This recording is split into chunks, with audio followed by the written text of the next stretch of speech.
Marge, I'd like to be alone with the sandwich for a moment. Are you going to eat it? Yes. We ready to roll? I was goddamn born ready. Broadcasting live from the internet, it's Tuesday night, and this is the Panels on Pages podcast. Big boys playing with big toys. This is quality content. The boomers are into it. Yeah, no shit. With your hosts, Lee Rodriguez. I am a visionary. Like, oh, you have a podcast? I'm like, no, that's not me. That's somebody else. Jason Nyes. Yeah, sure. I'm not getting any vegetables in my diet. I'm just a thick boy.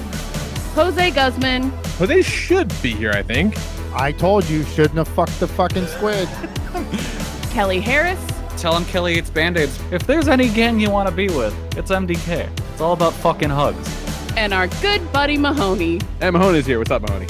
You know what I was thinking, though, is you're a cracker-ass bitch. This is some unprecedented shit. Like, no one's ever done anything like this before. It's gonna be massive. It's gonna be great. And it's all killer, no filler. My seat's on fire. Your take's so hot. Like, this could never air today. It's there. It's reliable. You know what you're getting every single time. Man, I'm so glad you found us. You're all terrible people, and I'm glad you're my friend. What's that in the intro? That's really funny. Over 500 episodes, and you'd think they'd have the hang of it by now. Jose's like, are we live? Let's goddamn do it. I'm waiting on you guys. Hey, is it Tuesday? I don't know. Like, I guess it's Tuesday. Time has lost all meaning, and days mean nothing.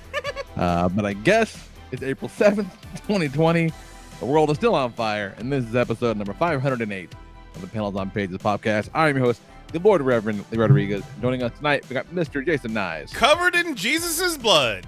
Jose Guzman. Still way too many fucking people out on the roads. Kelly. What's up, Kelly?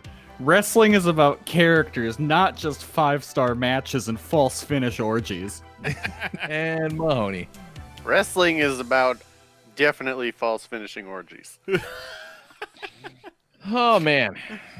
So, yeah. I think we're all feeling it a little bit. At least in Casa Rodriguez, we're feeling it quite a bit. Jazz comes up to me yesterday, the day before. Again, time means nothing. And I was in this chair. So, shit, it might have been Friday. I don't even know. But he comes up. Every day is Friday, Lee. He says, when are we going to go somewhere? I'm like, look, man, I don't know. I know what to tell you. And he goes, when is the virus going to be gone? Aww. And I said, as soon as these honkies learn to stay home. Cut to 3 hours later, he goes to Nicole and says, Mommy, when are these honkies going to learn to stay home? Like, what? I'm like, I don't know where you got it. That doesn't sound like something I'd say. No, definitely not. Definitely not. I think he got it from Oh, Zoe. that's incredible. Oh, Thank you incredible. for introducing the word honkies to your son. Even more incredible, I was so proud the other day. He was at Zoe and Jax are outside playing. Those who don't know, Zoe's 12 going on 13, Jax is almost 6. And they're outside doing their thing playing, and then this kid from across the street comes trotting up, and he's a little older than Jax. Maybe, I don't know, like, let's say 7, 8, somewhere in that neighborhood. 23. He comes trotting up, he's all excited because, like, oh shit, I haven't seen another kid in forever, And so he comes trotting the little ass over, and Jack's in the street on his big wheel and goes, oh, I'm not feeling too good. Oh I better go inside. This little motherfucker just faked an illness to get out of a social situation. I've never been more proud of my life. Yeah, I wonder where he got it from. Like father, like son. It was fucking tremendous. The kid's hilarious. Kid's great. He's not such a thug-ass kid. He's pretty thug ass. He's pretty thug. He's out there calling people It's honkies. true. Straight up. Call him the white devil. Trying to do things. I replaced Placed a couple of outlets, some like light fixtures rather. Hung a new ceiling fan in the bedroom, doing some shit. Oh, you getting some more lights in there? Some nice Yeah, LEDs. it's pretty dark in that bedroom. Some nice LEDs. Oh, we put some smart lights in the new ceiling fan in the bedroom, so we can There you go. change the colors, change the mood, all that shit, and get some party action going on. It's good times. Love it. And see, we have smart lights in several rooms of the house at this point. And if you've ever set up like a Google Home or the Hue Bridge, whatever the fuck, you like name the rooms so that you say turn on the lights and it knows what lights you want it to be, whatever. Yeah. And so we have the living room set up. We have some other things. Well, I set up all the bedroom stuff, the lights and speakers, whatever. And I named the bedroom Slamtown in the Google Home. Oh my God. I did not tell Nicole this. And so it's like, hey, why won't the fucking lights turn off? I go, oh, you gotta tell it to turn off the Slamtown lights. And she says, I do not have to say Slamtown lights when I want the lights to work. I go, yeah, you sure the fuck do. As the mayor of Slamtown, I do decree. And so now every time she rolls her eyes a little bit and says, turn on the Slamtown lights. And the robot lady goes, turning on the Slamtown lights. Yes. And Jax is like, shut up, you honky. I turned off the robot lady response and just had her bing. Like, just make a chime noise. I don't need you talking to me. Oh, I need to do that. Because, yeah, she gets a little mouthy sometimes. Yeah, the response screwed me up because one time I was at my buddy's house and I was trying to get his house to just start playing Scatman. And I went up to his Google Home thing and whispered to it, trying to get it to play the song, and it just loudly goes, "Okay, playing Scatman." I was Yeah, like, and you're like, shut damn up. it. You fucking blew knock my me out, cover. robot. Why couldn't you just start playing Scatman? Ridiculous. See, I have the voice response turned off, and I have an Amazon Echo in my car. So the other day when I was out grocery shopping, I was just making it play songs in the kitchen. Yep, I'll do that. Yep. Tried to start cleaning up the garage, rented a storage unit, all this shit. Then they were like, no, you can't leave your house. I'm like, well, fuck. Okay, so now it's got a pile of garbage. But did find some old school toys out in the garage. Pretty great. Found some wreck toys covered in mouse turds and pee. That was no fun. So they went in the trash. R.I.P. Yep. Found a whole bunch of dead mice too. Fuck them. It's Come every to my house up invited. Get yourself perished. It's every episode of Hoarders I've been watching. Hate it. But found my old school Max figure. Found that incredible Mandarin Spawn figure from way back in the day. I've never seen that figure before. It's cool as hell. Yeah, I got that one. That Mandarin Spawn was like top 10 in Toy Fair for like years, it felt like. Yeah, it's incredible. I hadn't seen it in a very long time. And so you're kind of looking at it through even new eyes. Like, how the hell did this thing get made? Like, because no, it's not articulated very much, but it's not supposed to be. That's not what they were doing back then. But like, the paint is insane. Like, bring that with you to Toy Fair next year and give it to Todd so he can just cut a promo on it. Yeah, no shit. Talk about this one, Todd. Talk about this one. Todd will be like, I'm going to tell my competitors, this is what you do to sell toys. You give them good quality, you give them a lot of plastic, you slap a brand on it, and you give them to them at a valuable price. So there you go, sell toys. And then he goes, you know what? Fuck a regular brand. Yeah, if you don't have a brand, fuck it. But you got to have quality, you got to have a lot of plastic, and you got to be at a good price. I just put in the podcast message. That's the sword that comes with that figure. Why is Kurgan holding it? That's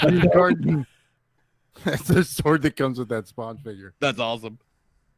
And there's Kurgan holding that giant sword and a big black skull. No, that's a Terminator head. That's a Terminator skull. Oh, okay, yeah. Why are those three items together? Because Kurgan vanquished that character, took his sword, and defeated the Terminators. Duh. Oh my God. Use your imagination, Kelly. Long live Kurgan. But the Mandarin Spawn is fucking ridiculous. Like it's all the little faces and all the gold. It's just that thing was probably like $12 when it came out or some shit. It doesn't make sense. Like it's got I don't know. You paid $90 for something like that today. It's fucking nuts. Just the paint and stuff is insane. Beautiful thing. Toddy Mac doesn't fuck around, man. No, man, they weren't fucking around at all. So a little bit less exciting toy stuff. Before everything went to shit, I finally started watching that Castlevania show on Netflix. I'm like, this is pretty cool. Maybe I'll see if I can grab one of those Trevor Belmont figures that we saw at the toy fairs. I think they're coming out. So I looked it up and turns out they're a GameStop exclusive. I'm like, shit. I hate GameStop. Oh, well, GameStop whatever. Die, bitch. Whatever. They're twice as much anywhere else. So I'll order the fucking GameStop thing. And it's like, hey, you can pick it up at the store in your town. I'm like, awesome. So I did the thing. And in the time between the last time I went to GameStop and this, which may be the last time I go to GameStop, they were instituting a pickup at the door. So if you order online, you had to call them and they'd bring your shit to the door and wouldn't even let you in the store, which is like, I guess I get it, but like, just close. Like no one needs curbside delivery for their fucking anything at GameStop. Apparently you did. You needed curbstop delivery. No, I thought I was going in the store. When was this? Lee, it's a pandemic. This was like 2 weeks ago. It hadn't gotten that bad yet. Mind you, I went on the show last week. This is an old story. So that was dumb. Very strange. Closed the fucking GameStops. Jesus Christ. Lee, you were one of the honkies. Lee's on the phone. Why aren't you open? They were open. If they had been closed, I'd have been like this. If they had been closed, you would have been mad about it. You know it made sense. A cop And by pulls the way, Lee I didn't over. leave the house just to go there. I was also getting groceries and shit. Oh, okay. He was also going to the playground. Yeah. And to swim in the public pool. I licked the toilet seat on the way home. Just to really get it all going. Licked every doorknob at IKEA. A cop pulls Lee over on the side of the road and he rolls down his window and he says, "Sir, we're on a stay-at-home order right now. Why are you out and about? Are you essential services? Are you getting supplies for your family? What's going on here?" "Oh, I just needed to get this Simon Belmont figure." Lee's like, "It's okay, officer. I was the prom king." That would have been horrible. But I don't know why, but I just pictured Lee going, "Oh, what's wrong, officer?" But as he first says it, a bunch of meatballs from IKEA fall out of his mouth.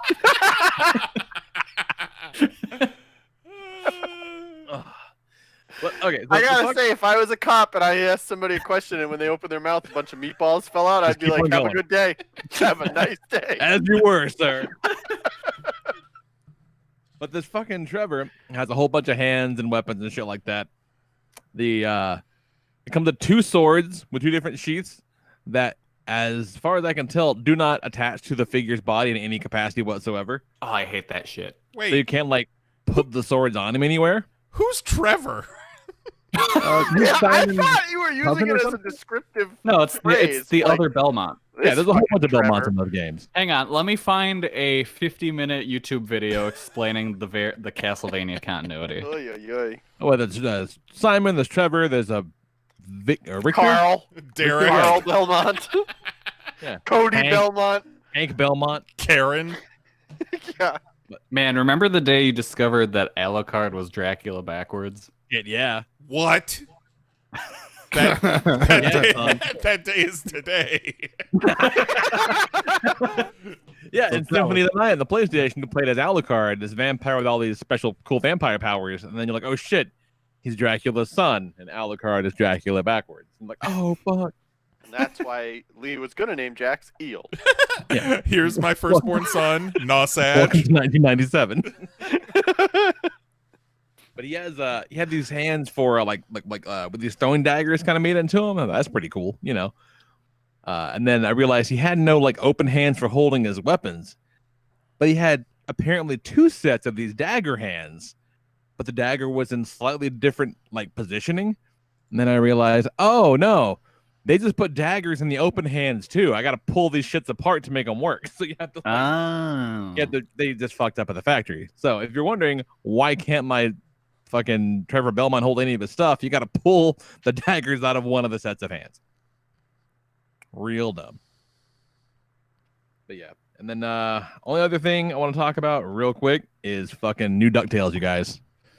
New DuckTales is so good. Have you guys seen the new DuckTales? No, we can't. I haven't get- even started him. We can't. Yeah, I'm so far behind on DuckTales that It's so good, you guys.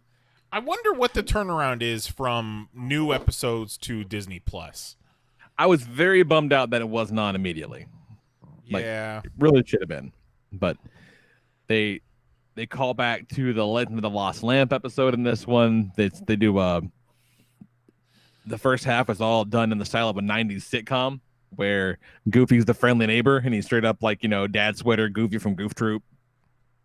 Wonderful. All these great callbacks, all this stuff. It's outstanding. Fucking Jaleel White has a cameo because of course he does. They're doing a 90s sitcom episode, so why wouldn't Jaleel White have a cameo? As Sonic Did the I Hedgehog. voice that? That show's so damn good. Oh, it's so good. If you have not watched on the Disney Plus, Mahoney, get your fucking life together. It's so good. Is it in the right order yet on the Disney Plus, or is it still all fucked up? Who knows? see, to be honest, that's one of the reasons I didn't watch it. Is I was like, I'm not manually shifting the order around. Like, I'll wait till they fix this. It was pretty horrible last time Yeah. I looked at it. Like really, really bad. Oh, what is on Disney Plus though? That Onward. That Onward's a good time. Oh, yeah, that was real good. We really Yeah, enjoyed that's a good it. time. Onward might be the last movie I ever see in a theater. Oh yeah, because today they're talking about how like AMC may never recover from Yeah, this. And I'm like, AMC might just not come back. and if that's the case, like how fucked was your model in the first place? Like, Yeah.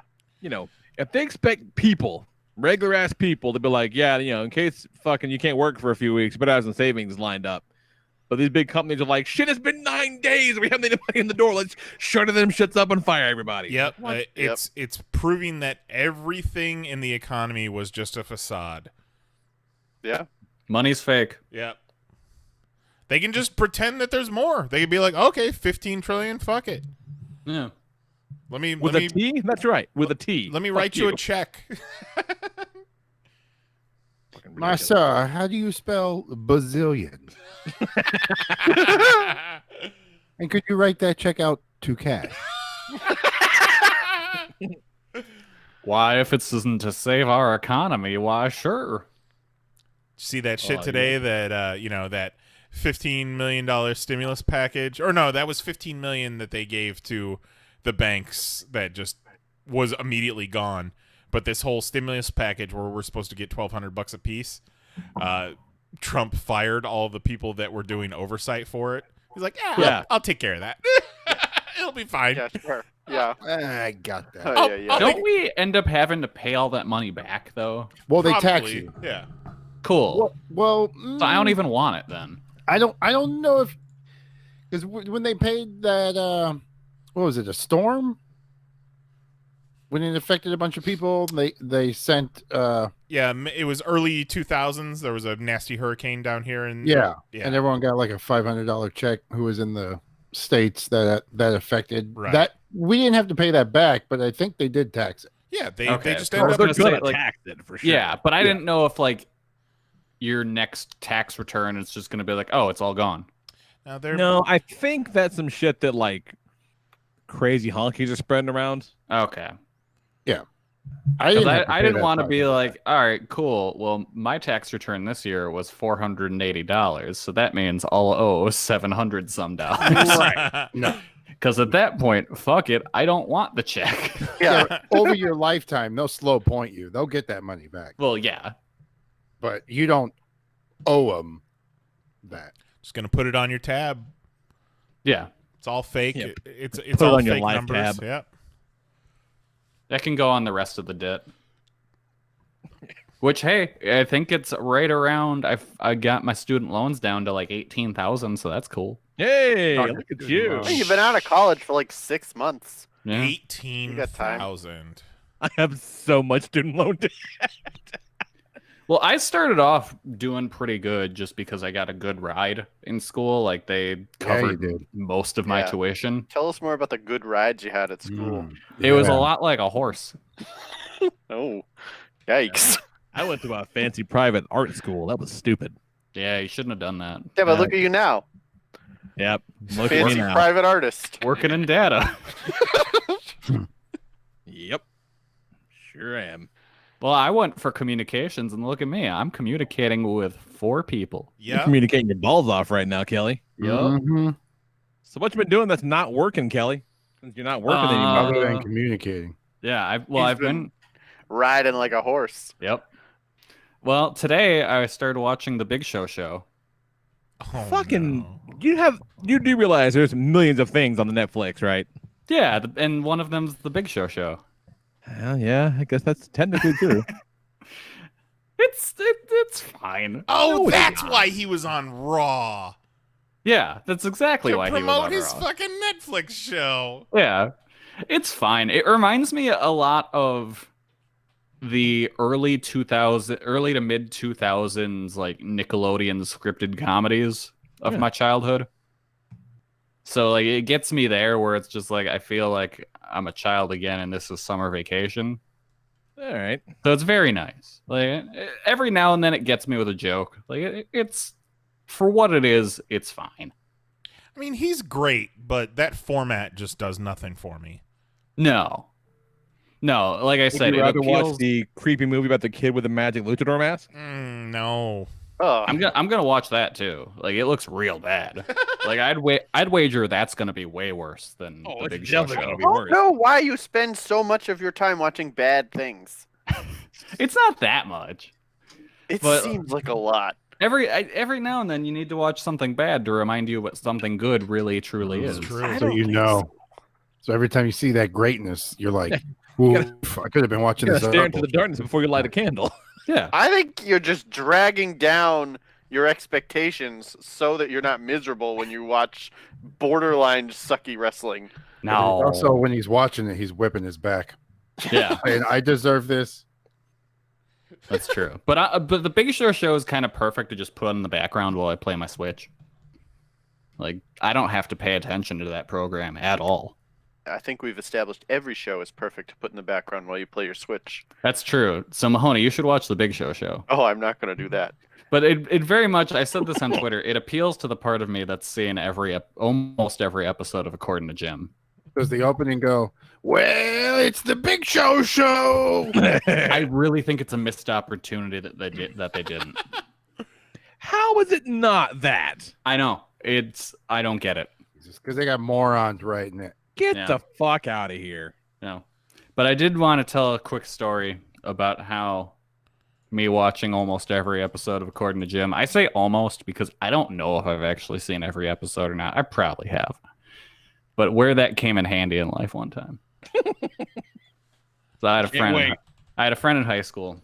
One day he was telling us a story about how his basement flooded, and he was at his cousin's house. He was at his cousin's house, and their basement flooded. And his cousin, they get home, his cousin dives into the water, screaming, "No, not my Playboys!" Oh my god. No. And I tell him, that didn't happen to you. That's an episode of According to Jim. And he said, "You know what? You got me." He was trying to pass off an episode of According to Jim as his own life. Ay, ay, ay. I wonder how many other thing I've ever heard in my life. And I caught it. That's it. You just turn and you just walk Yeah. towards the horizon until you can't walk anymore. Yeah. But that one moment entirely validated every second I spent watching According to Jim. Oh my god. All was leading up to that one moment. Yep. It reminds me of that one time Jose and I were hanging out with this dude, and he was telling this story about this person who said something fucked up. And as he's telling the story, I realized that was me that said that fucked up thing.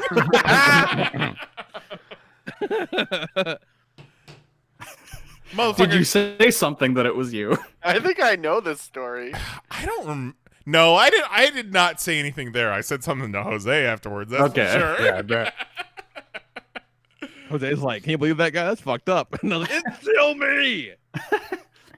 But you almost had in a situation like that, you kind of need to let the story finish. Yeah. Just to Yeah. see how deep it goes. Right. How Yeah. far are you going to dive into this story that you are passing off that's not yours? And are you going to notice that we know you're full of shit? Oh no, guys that are that full of shit, they never think that you know they're that full of shit. No. Yeah, we had a friend who did that a lot.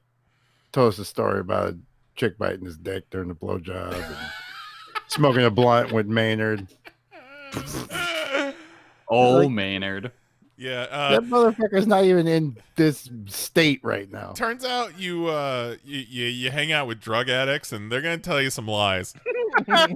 No, You but don't here's say. the crazy thing is, but also with that crowd, 1 out of 5 stories true. And you just gotta kind of, ride this wave to get to that true story. But then when you hear the story enough where it's told enough to somebody else, you're just hearing it again. You gotta listen to the things that stay the same and the things that change. Mm-hmm. And then you're like, okay, so the story is he talked to a girl. Everything after that's bullshit.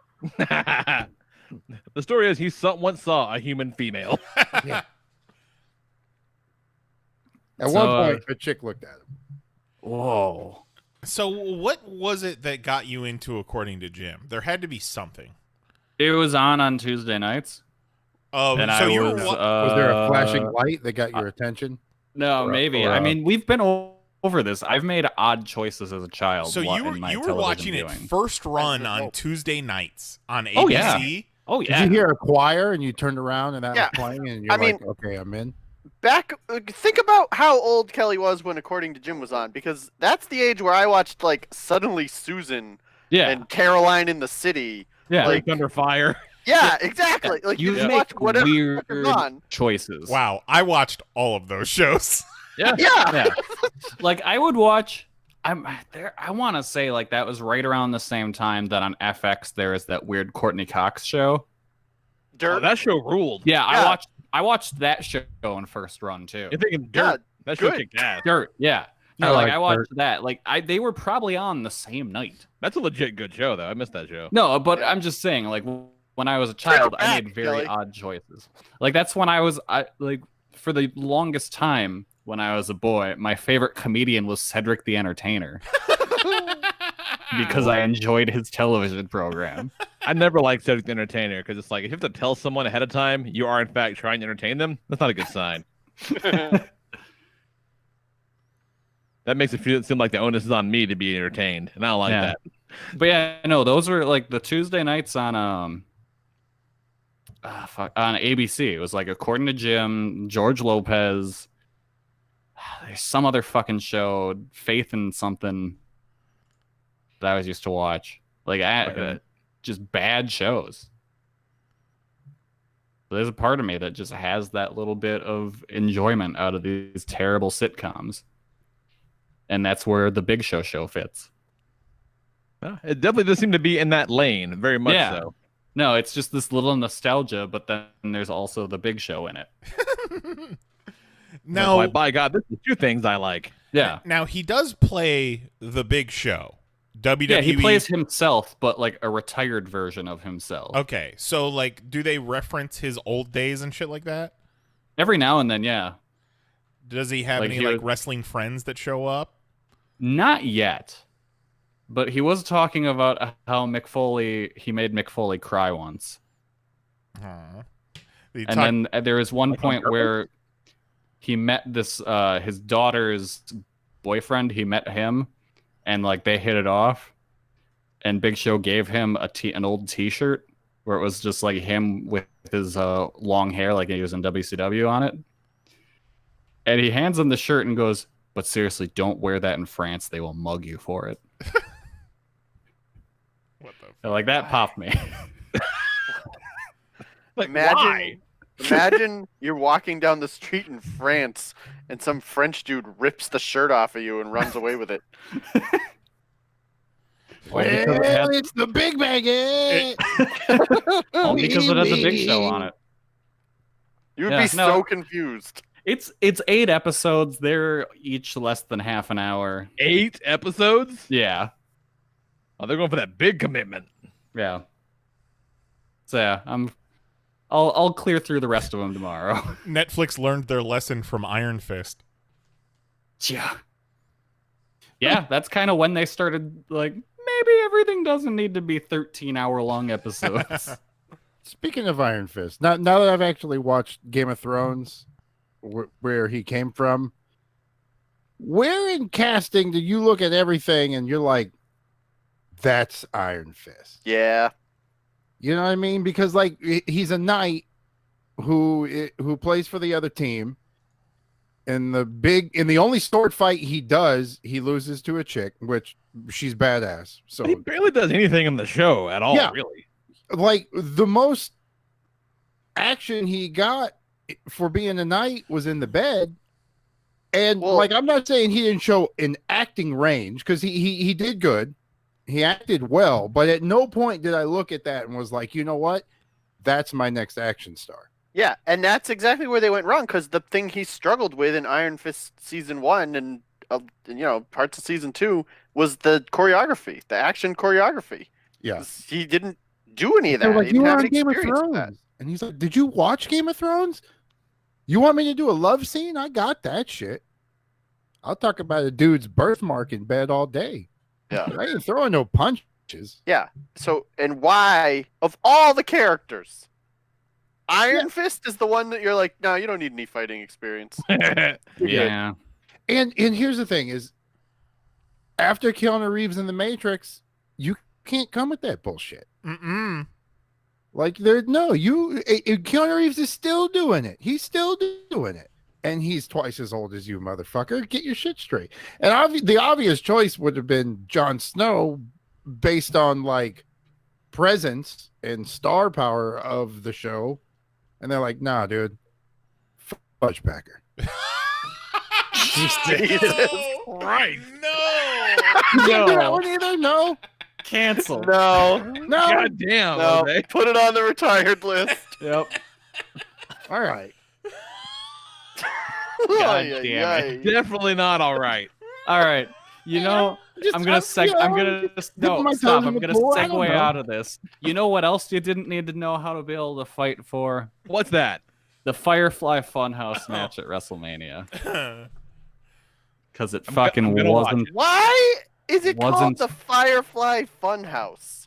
You don't want to ask that question, Mahoney. Oh boy. I don't want to ask any Mahoney, question about it, but I know strap I'm going to in. hear about it, so... All right, Mahoney. So, Jose's on the favorite switch. wrestler, Boots. Boots has a new gimmick. It's the Fiend. Now, the Fiend is a scary boy with a scary mask. But when he's not being the Fiend, he is just good old Bray Wyatt putting on a sweater, going to the Firefly Funhouse and pretending he's Mr. Rogers. What the fuck? Yeah, it's real weird. And that's why people like it. I enjoy parts of it. Pretty much any part where he's not wrestling is all right. But then he wrestles and he sucks. So what the Firefly Funhouse match was, it was Bray Wyatt, aka the Fiend, versus John Cena, and it was basically like Freddy Krueger got into the dreams of John Cena, like his subconscious and his regrets and his, you know, all of his past gimmicks and all that, and they just kind of all right. Sounds kind of cool. they went It through. is. Yeah. Like, I enjoyed it for what it was, but people are going way too far in saying it's like this masterful work of art and it needs like annotations and explanations. And it's like, Annotations. People have a lot of time on their hands. Give them the benefit of the doubt. but it's like when people are like, oh, the secret's uncovered. It's like, there's no secrets. There's literally no secrets. There's no subtext. Everything is just text. It's just surface text. There's nothing hiding underneath what he's doing. The ending of the Firefly Funhouse match explained. Like, you don't need it explained. It's just if you're blind and you need someone to describe the pictures, then yes. But like, it's exactly what you're seeing. It's like, okay, here's John Cena's pretending to be young John Cena when he first debuted. Okay, now he's pretending to be Doctor of Thugonomics John Cena. Okay, now they're doing the match they had at WrestleMania 6 years ago. It's like there's nothing that they don't explain along the way. They go through all of it. The NWO bit confused me a little bit, but I get it now. Like, that was dumb. That didn't, like... It was trying to imply that... The heel turn. Yeah, he could have had a heel turn, exactly. But, like, what does any of it have? And then, like, the 80s thing, like, that's just nostalgia for nothing, essentially. Well, I think that was supposed to... Now, see, I'm doing it. Because it was supposed to be like, you know, like Hulk Hogan back in the day was Mr. Muscles, and then he eventually made that heel turn with the NWO, so I think it was drawing those parallels. Yeah, but it's like I don't know, it's just dumb. Like, it was exactly what it was. There wasn't anything underneath. It's like everything Bray Wyatt does. It's surface level, and you dig any bit deep into it, and there's nothing there. Like, most of his promos don't mean anything. They're just ramblings of a person who thinks that they're a genius. Ramblings of a man with sweet boots. Yeah. It's like Bray Wyatt is like a pair of boots, but you look in the boots and there's no feet in there. It's just empty boots. Jose, it's your worst nightmare. Yeah. He is literally just boots. Just the boots. Yeah. Cena... Yeah, like that, and that's the thing. That's the worst part about this is I enjoyed the segment. Right. I thought it was well done. I thought it was something different and fun. But it wasn't high art. Like, it wasn't.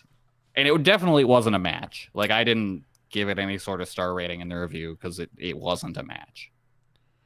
But it was cool seeing, like, all the old school Easter eggs. Like, they brought the SmackDown fist out. Seeing the SmackDown fist was rad. Yeah. Like, but, that like, was on the genuinely ground, cool. On the ground with Cena walking past it, like, that's some shit that would be in your dreams, like, where it's just a little bit off. You recognize things, but things are kind of fucked up. Like, that was genuinely cool.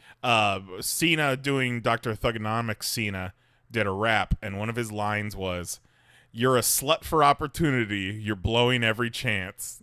And I really like that. Heyo. I like That's that pretty line. good. I like that. Yeah. I always enjoyed Dr. Thugonomics. But yeah, so that was something that just... And then, of course, again, it's not a WrestleMania review if someone doesn't get mad at me. Which makes lasted this time. All three of us in the review said that Bray Wyatt should just retire and go make his little short film somewhere else. The guy was not happy about that, and he did not appreciate how rudely we implied that he should retire. I like that he said implied when Garrett just flat out said Bray Wyatt retire, bitch. But yeah, that was something. I got the bad WrestleMania. They were both fine Retired, for what explain. they were. I enjoyed the first night. Well, the first night also had the added bonus of being almost an hour shorter. Yeah, that was cool. Like, I really dig 2 nights of WrestleMania if they're gonna make it not be 8 hours in one chunk. Yeah, like that's, I think, the way to go. So I was pretty disappointed when I realized, oh no, the show's gonna go past 9 o'clock. I forget which match it was. It might have been the Owens. Who did Owens even fight? Oh, Rollins. Seth Rollins. I think it was after that. I went and took a shower, came back out, and heard Braun Strowman's music because he had just beaten Goldberg. Like, it was that fucking quick. And Goldberg, they're using Velcro on their championship titles now. That's That weird. is so fucking low rent. It's fucking Yeah, so that looks gross. bad. Velcro. I had the great idea that don't use Velcro, use magnets. Turn all those buttons into Yes. magnets. Magnets are the way to go. And then it also makes it heavier, but fucking Velcro that you could see on TV. Ugh. I didn't even notice that. That's terrible. You should all be ashamed. Yeah.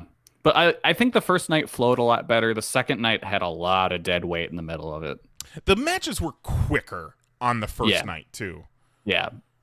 And we didn't on the second night we had the 37-minute slog where they reenacted Chris Benoit suiciding himself. What the fuck were they thinking? Wait, what? What? So They did a segment where in the Randy Orton versus Edge Last Man Standing match. Yeah. They did a bit where fucking Randy Orton tried to choke out Edge with some exercise equipment. Oh my god. I think if you do that just out of context 2 years ago, whatever, sure. But like this was 2 weeks after that documentary aired. Yeah. It's right on the front of everyone's mind. Too fresh. Holy shit. Like just First think than me about saying how, the F word. Yeah. Like think about how I saw someone tweet where it's just like, oh, a bunch of years back where Shawn Michaels started using the crossface, everyone was like, oh, I don't know about this. It might be too soon. And then this WrestleMania, they try and kill Edge with some exercise equipment. Jesus. That was, I don't want to say the high point of that match, but like, it was certainly the most interesting the match most was. remarkable thing in that match. Because fuck. That That match was so dark. terrible. I was very proud of my buff young daughter making her WrestleMania debut. She did great. I think that killed match with Charlotte was the best match of night too. I wasn't a big fan of it because Charlotte kind of put a beating on her, and she was selling them. She was That's selling the almost thing. the entire match. I had issues with it. Like I liked that they were laying their shit in. Like they definitely took advantage of the empty arena to where they just smack the shit out of each other and you could hear it. And that's good because there was other matches in the night where you could tell people were working way too light. Yeah. But yeah, that was good. I hated that like a minute into the match, Charlotte kicked out of one of Ripley's finishers. Right. That was bad. It's the power And of then those giant now- fake tits, man. Yeah, but now knowing that Ripley may have had to go back to Australia because of visa issues, it makes sense that Charlotte won, I guess. Yeah. But I still wouldn't have made that choice myself. No. Oh, they should have let her leave with the title. I mean, you might as well. It's not like you're going to be making new shows anytime soon. maybe when this thing all shakes out, she'll go back to NXT UK for a little bit or something. I'm sure her visa was about to expire, and she was like, maybe I need to get the fuck out of the U.S. for a couple months. Yeah. Go hang out. Able to get out. Yeah, I was wouldn't- surprised at that, too. Yeah. I wouldn't wish they're NXT going to get UK an on immigrant anybody. the fuck out of this country. Don't worry. Yeah. One of my favorite things about WrestleMania was I saw some NXT UK guy that I've never heard of post a tweet about saying like someday it's going to be me in the WrestleMania main event. And one dude on the European scene, his name is Mad Kurt, and he's basically he's a meme wrestler. Like he's just comedy all the way. Is he an angry dad? Because he sounds No. like an angry dad. No, he's mad like crazy. You know, like he's European, so they say that. But so he just quote tweeted the guy saying he's going to be in the main event of WrestleMania and just goes ha ha ha ha ha. And of course, you get Pete Dunne, the bootlicker that he is, reply to him and goes, "This isn't the way, mate." Fucking company man. Bootlicker. And then you look at the likes on that tweet, and it's all the NXT UK roster members because they all just fucking suck in that boot. We were for night 2, we did a video chat with Tito. So we got to do a little watch party, and we were watching it and talking about it. And we were talking about how fucking poor Ricochet, became this big old company man defending the WWE and the way that they're using him on all the social media. And then they fucking bury him, and he didn't even have a spot on WrestleMania. And it's just a shame. That's fucking sad. Yeah. Yep. Well, hang on. We have to check the flow chart. Did they re-sign with WWE? Yes. Okay, the flow chart says, haha, eat shit. Did Ricochet re-sign? I want to say he did. Oh, man. And then talking about Ricochet being a company man, I was like, well, you remember, who was like number 1 company man just a few years ago? Who would defend WWE at the drop of a hat?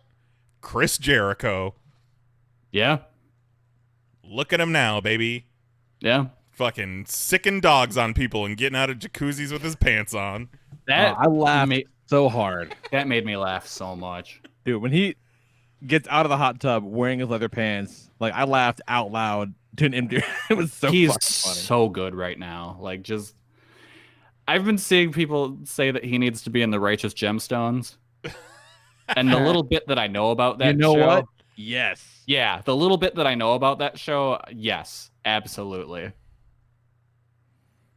So for those that aren't watching AEW Dynamite, for the past 2 weeks, Chris Jericho has been trying to recruit Vanguard 1, a drone, to the Inner Circle. And they had a whole bit at Jericho's estate in Tampa where Vanguard 1 was peeping on him in the jacuzzi. Then Jericho tried to give Well, and he stands up from the jacuzzi, revealing that he's just wearing jeans and a belt. No, they were leather pants and a belt. Leather pants and a belt. And then he offers a little tiny Inner Circle shirt to this drone, and the drone grabs it and flies off. And then Jericho yells, "Release the hounds!" And all of Jericho's dogs exit the house, and they're all, like family dogs, not like a bunch of Dobermans. Dogs of all sizes. Yeah. Yeah, exquisite. Really good stuff. You know what else was good on WrestleMania, though? The Boneyard match. Was that where he fought for the honor of my wife? My wife. Yes, exactly. And shockingly, I enjoyed it quite a bit. My wife. Exactly. Thank you, Borat. My wife. But like, it was fun. I don't know. I think that's kind of the best possible match you can have with the Undertaker these days, is just to do like a pre-tape thing. And He still looked shaky though, even Yeah, taped. oh, yeah. When they got up on that tin roof, he Rusted. he looked he looked like a fucking baby deer up there. yeah. So yeah, But like, he got to be cool American badass. He got to do magic stuff. Like, Yeah. it was fun. they basically reshot the final deletion that Matt Hardy did. Yeah. All the same shit. Yeah. Like, You it know, was fun. Stuff like that is the best case scenario for a situation like this. The matches in front of an empty arena are fine and all, but it's just missing something. So I like that they tried something different with those two matches. Yeah. And do you agree with me that, was that on night 2? Was the ladder match on night 1 or night 2? Night 1. Was that the safest ladder match you've ever seen? Yes, because Yeah. at one point the Uso took a dive off the ladder and they didn't show him land, and then they cut to a shot of him writhing around on the ground. Yeah. So yeah, he definitely and fell also, on a crash pad. we should know that it was for the tag titles, but because The Miz was sick, there was only one person from each team in the match. Yes, because Ugh. The Miz showed up at tapings sick, and Roman Reigns was like, "Fuck this shit." And then, they just did a three-way single match for a ladder match for the tag titles. Yeah. It was perfect. Just don't have that match. That's Yeah, you'd think, yeah. Exactly. Well, that's the same thing with the Raw tag title match. They fucking Andrade was out, so they're like, Austin Theory. Austin Theory's in the match now. I did like Kevin Owens jumping off the WrestleMania sign, and then the story that he was planning on jumping off of the pirate ship at the Buccaneers Stadium. Yeah, that was cool. That would be nuts. Yeah. Yeah. I also loved Sami Zayn's new look, where he's got like an army hat and army pants, and I think he looks like a G.I. Joe named Boss Tone. No, absolutely. It was, the best you could do, but you should have just canceled it. Like, Yeah. Was it the best they could do, though? The best they could have done was canceled it and saved it for when this was all over, because, it was entertainment, but all of those big moments were in front of fucking nobody. Kevin Owens jumped off of that WrestleMania sign in front of nobody. Drew McIntyre won his first WWE championship after getting fired and coming back in front of nobody. Yeah. I really If did. canceled, they wouldn't be able to sell all that cool "I was home" merch. Right. I really didn't like that the Drew Brock match and the Strowman Goldberg match were literally just the same match. The Strowman Goldberg match made sense, but it shouldn't have been 4 spears and 4 power slams.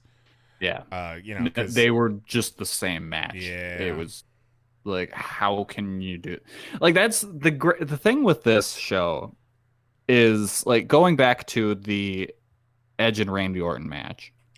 That wasn't a failing of those two wrestlers. Like I think they thought they did fine.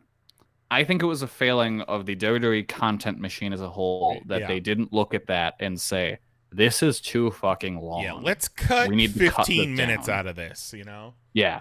Like that, and that's like they had time. Like they could have watched back whatever was filmed first or second. Either Braun Goldberg or Brock Drew, they could have looked back and been like, oh wait, these are the same match. We need to redo one of these too. Like, how did they not realize that? It's just, these were taped. There were mistakes that didn't need to be there. Yeah, speaking of mistakes that didn't need to be there, Gronk. Yeah, I watched his opening. It was a little bad. Yeah. His girlfriend there? Yeah. No. Oh, Mojo was there, though. Yeah. Is that his girlfriend? Mojo? Yeah. No. No. His girlfriend makes decent TikToks. Oh. Or at Does least she? that one I saw. She does. She's got nice big boobs. You know what seemed kind of fucked up to me? What, Kelly? After the Raw Tag title match, when Zelina Vega and 2 other guys were beating up the Street Profits, when they had Bianca Belair come out, they never acknowledged that that's Montez Ford's wife. It just kind of seemed they're like, well, the black lady's got to come out to help the black guys. Yeah. Like, that just seemed weird to me. Where, you know, they've done a lot of behind the scenes stuff, you know, on like WWE.com and YouTube and shit like that, where they clearly are a married couple and they acknowledge it, but I guess we can't. You know, they're struggling for content but they're not at the point where they could be like, oh yeah, they're married. That's cool. Yeah, like I don't understand that. Well, because they're probably gonna set them both up for some sort of cuckold storyline. Yeah, Jesus Christ. And Nice, do you agree with me that the Otis Dolph Ziggler match would have been much better if they were both bleeding like stuck pigs? Just make it an old territory brawl. Like, how great would that have been? I really do love Otis. I've loved Heavy Machinery since we saw them live at Full Sail for the first time. So that motherfucker got a spot over Ricochet? Yes, he's like one of the biggest stars on SmackDown right now, and it's because of this. Yeah, Otis, the big fat guy who looks like wrestling Chris Farley. Chris Farley, exactly. Otis. Yeah, he's got a relationship with Mandy Rose right now, and it's they kind of turned it into a love quadrangle with Dolph Ziggler and what's her name?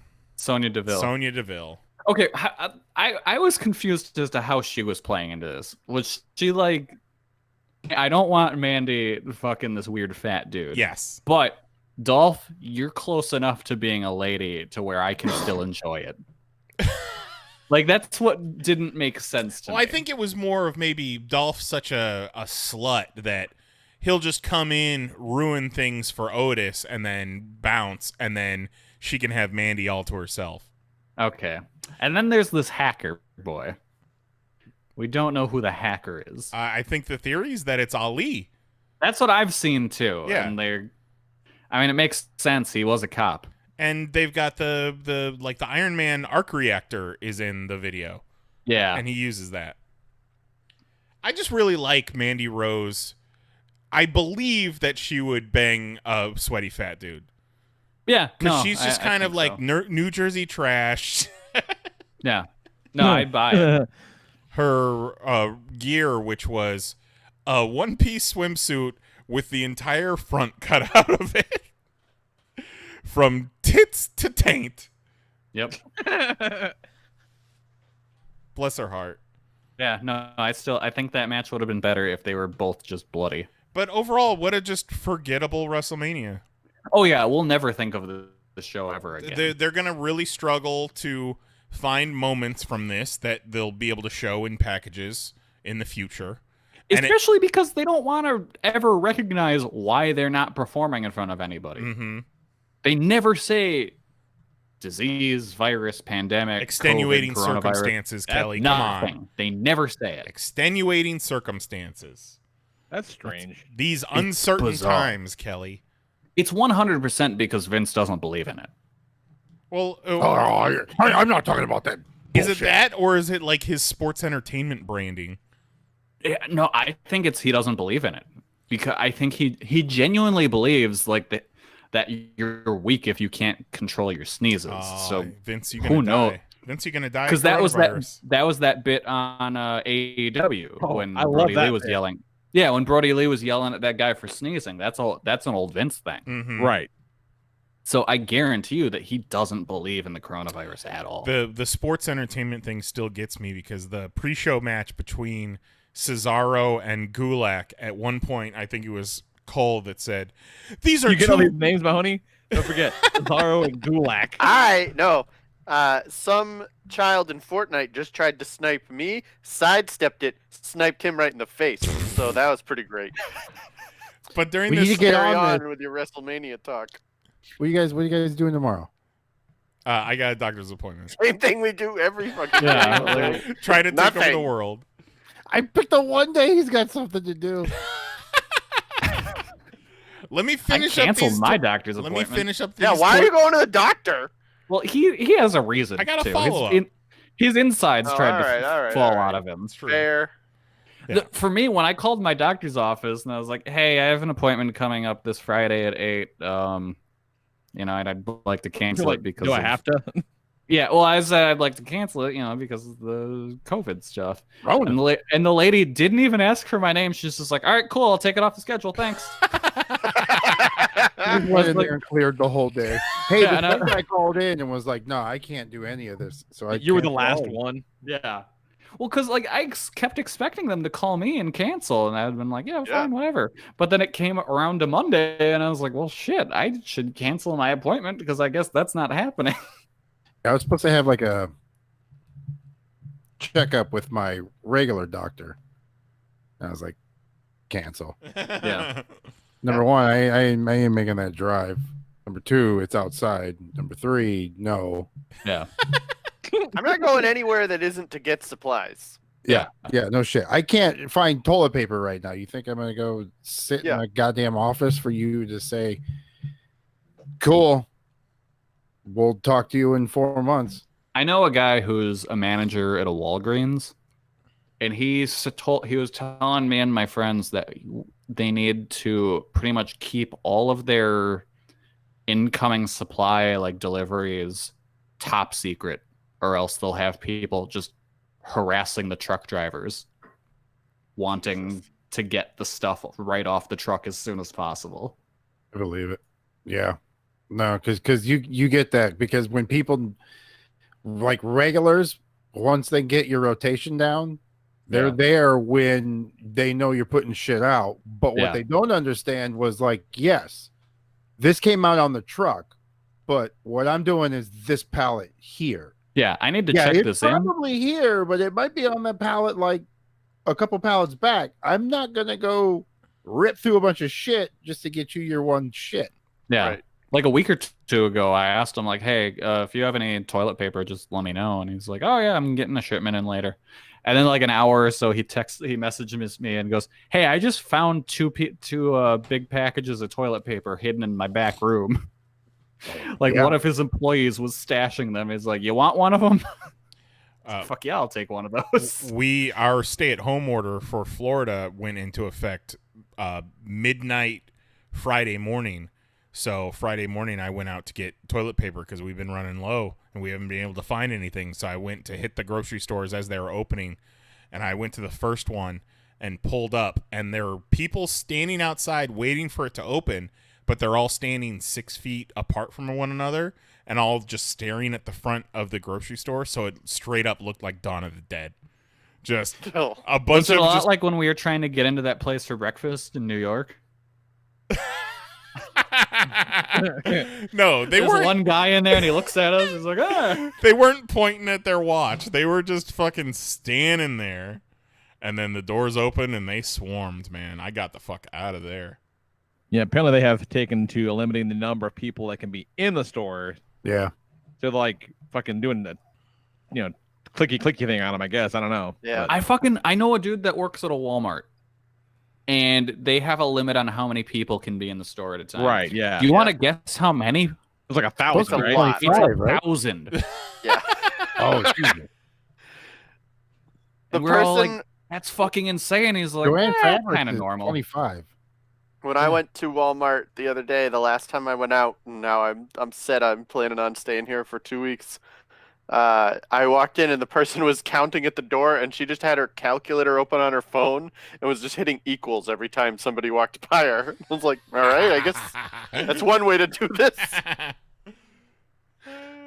They're not. This is not something they ever thought they'd have to fucking do. No. It's ridiculous. Like, we don't have the clickers. We're not properly prepped. You would be better off if you were Walmart being like, you'll just know. Like, you'll just know when there's too many people. Yeah. We've been When you see people doing wrestling moves in the housewares section, you know it's too many people. When they start filming TikToks and they're climbing in the ball pit, shut the Yep. store down. Close it. as I was coming out of the grocery store, this motherfucker was coming in the exit, and he was the closest person that came to me my entire trip. I'm like, motherfucker, go in the entrance. I'm surprised they even let him. Yeah. The places I went that were counting people, like, you had to go a certain way. Like, all the doors at the Walmart were closed except for one. I had to walk, like, all the way across the store to get to the entrance. And they were making announcements inside, and, it was like, blah, blah, blah, stay away from each other, like, cover your mouth if you cough, like, all these things. And they were like loitering inside or outside the store, strictly prohibited. So it's like, come in, get your shit, get out. Yeah. Do you guys have the by any of your stores the early hours for only older for senior citizens? Yeah. Which is an And, interesting move. It's like, let's just corral all the people most likely to die together. well, they've They're got the. supposed to, but I haven't noticed it. When I went shopping early, like we went shopping early today, and the last time we went shopping real early, and they were just letting people in. They have They're the supposed hours to. for seniors, and then they have hours for healthcare workers too. But I'm going at regular hours, and I'm seeing more fucking senior citizens out now than I've ever seen. Oh, because someone told them they Fuck. can't. Exactly. Look, man, you mean to tell me that, fucking your grandpa went to Nam, and you're like, no, you can't go out, grandpa. You might get the sniffles. You can say, go fuck yourself. Exactly. There was a post, I sent it to most of you on Instagram, that was like, just remember, if this disease was killing young people, your parents and grandparents would do anything and everything to keep you safe. And I'm like, yeah, except, gun control or the environment or waive all those predatory student loans that were taken out. Yeah. Or, the countless other things that parents and grandparents are like, no, fuck you. There was a good. Now this just reminded me. There's a good bit in the Big Show where there's like someone said, "Oh, why don't you go ask your neighbor about it?" He goes, "I would, but every time I do, he sits me down and talks to me about the Korean War." Oh, God. I like that. Yeah, no, like every now and then, there's a really good joke in that show. You get like one really good one per episode. Solid. What you got going on, Knives, besides WrestleMania and fucking nothing? We've been doing a lot of cooking, which is cool. That takes up a lot of time, and it's a good activity for me and the wife. And we like food and we like cooking, and we got a fucking dope ass kitchen right now, so we've been doing a lot of that. We made those Huttese slime pods from the Star Wars Galaxy's Edge cookbook, which everyone we show pictures to just absolutely loves. And Yeah, they look like creamy grapes.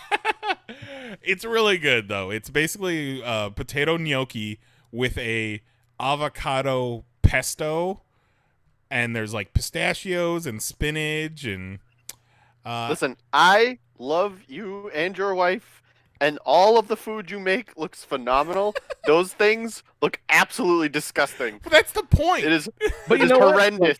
When you tell me what's in it, it sounds pretty good. Oh, it's delicious. You know? It just looks real weird. We did So bad. these cornmeal waffles with the strawberry syrup. We made strawberry shortcake. I made carrot cake cookies. It's been real cool, but a lot of fucking dishes to wash, that's for sure.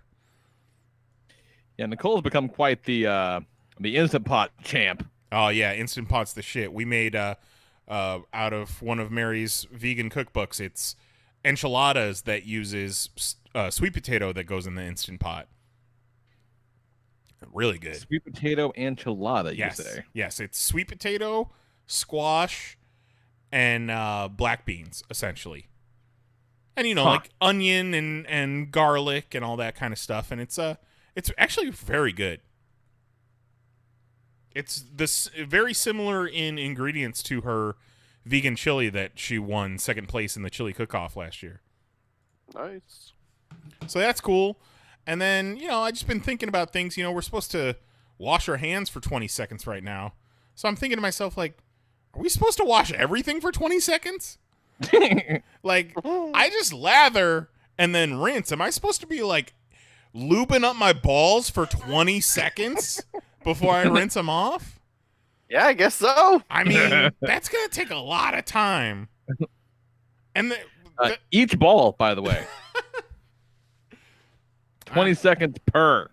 I feel like I'm generally clean when I get out of the shower, but if you're telling me I got to wash my hands for 20 seconds, I'm definitely not washing my other body parts for 20 seconds. I barely brush my teeth for 20 seconds. Oh my god, am I a gross piece of shit? Oh no. Like, oh god. This whole time nobody told me. 20 seconds, though. Like, that's a lot. It is surprisingly long when you sit and you try to wait 20 seconds. Yeah, for anything. Like, if we did 20 seconds of silence right now, everyone listening would be like, what the fuck happened? What's wrong? Yeah. They'd be looking at their phones. Yeah. Close the browser, reopen it. Yeah. And as we're talking about it, my balls are getting itchy. So, yeah, maybe the answer is 20 Maybe you seconds. should. Yeah. You probably only made it to like 12. Yeah. You got 8 seconds of grime on there. Not even. Like, I got my loofah filled with soap, and I make sure everything's covered in soap, and then rinse it off. For how long? I mean, You got to soak in them suds. Listen, let's just go back to baths. There we go. Yeah, everyone knows a loofah's a good time release. I don't know, man. Well, I'm about to become diaper people. Nice. Yeah, so what's up with you, Jose? Hey, How's the hunt going? Jose, I can send you them. So I tried to get Tito wipes the other day, and apparently I got him like, wipes for your ass and not for his workstations. So I can ship those to you instead if you want. That's the only thing we've been finding in this fucking stores. We went shopping this morning and we kind of did the same thing. We stocked up. We're good for 2 weeks. We ain't going fucking nowhere. We finished in Game of Thrones. We're 2 episodes. I'm pretty sure we're on the last 2. And then Wow. we're done with that. Wow. I'm surprised You you got on the quick call work for tonight. that. Oh, we blew through that shit. We were wondering. I thought we had finished the puzzle before Game of Thrones, and I was wrong. So that puzzle is ridiculous. Yeah, it's kind of cool. We're gonna take it apart. She wanted to glue it together. I want to put it together one more time. With What the fuck? Well, if I end up having kids, that'd be a cool puzzle to put together. Lee- Your kids aren't going to want to put that puzzle together. Lee They gotta hates put it puzzles. together. Puzzles are cool. I fucking hate puzzles. Jose, you're going to need to wait until your kids are 17 before they're interested in putting that puzzle together. Nah, it's gotta get him into it. All right. Depends. Was it All one of right. you? Was it one I of was you that doing was talking puzzles about how when I was young. puzzles are like super rare to find these days, and they're going for hundreds of dollars on eBay and shit? Yeah. Wait, what? Yeah. Yeah, puzzles are gone. Every puzzle in the world has been purchased. Wow. And, like, okay.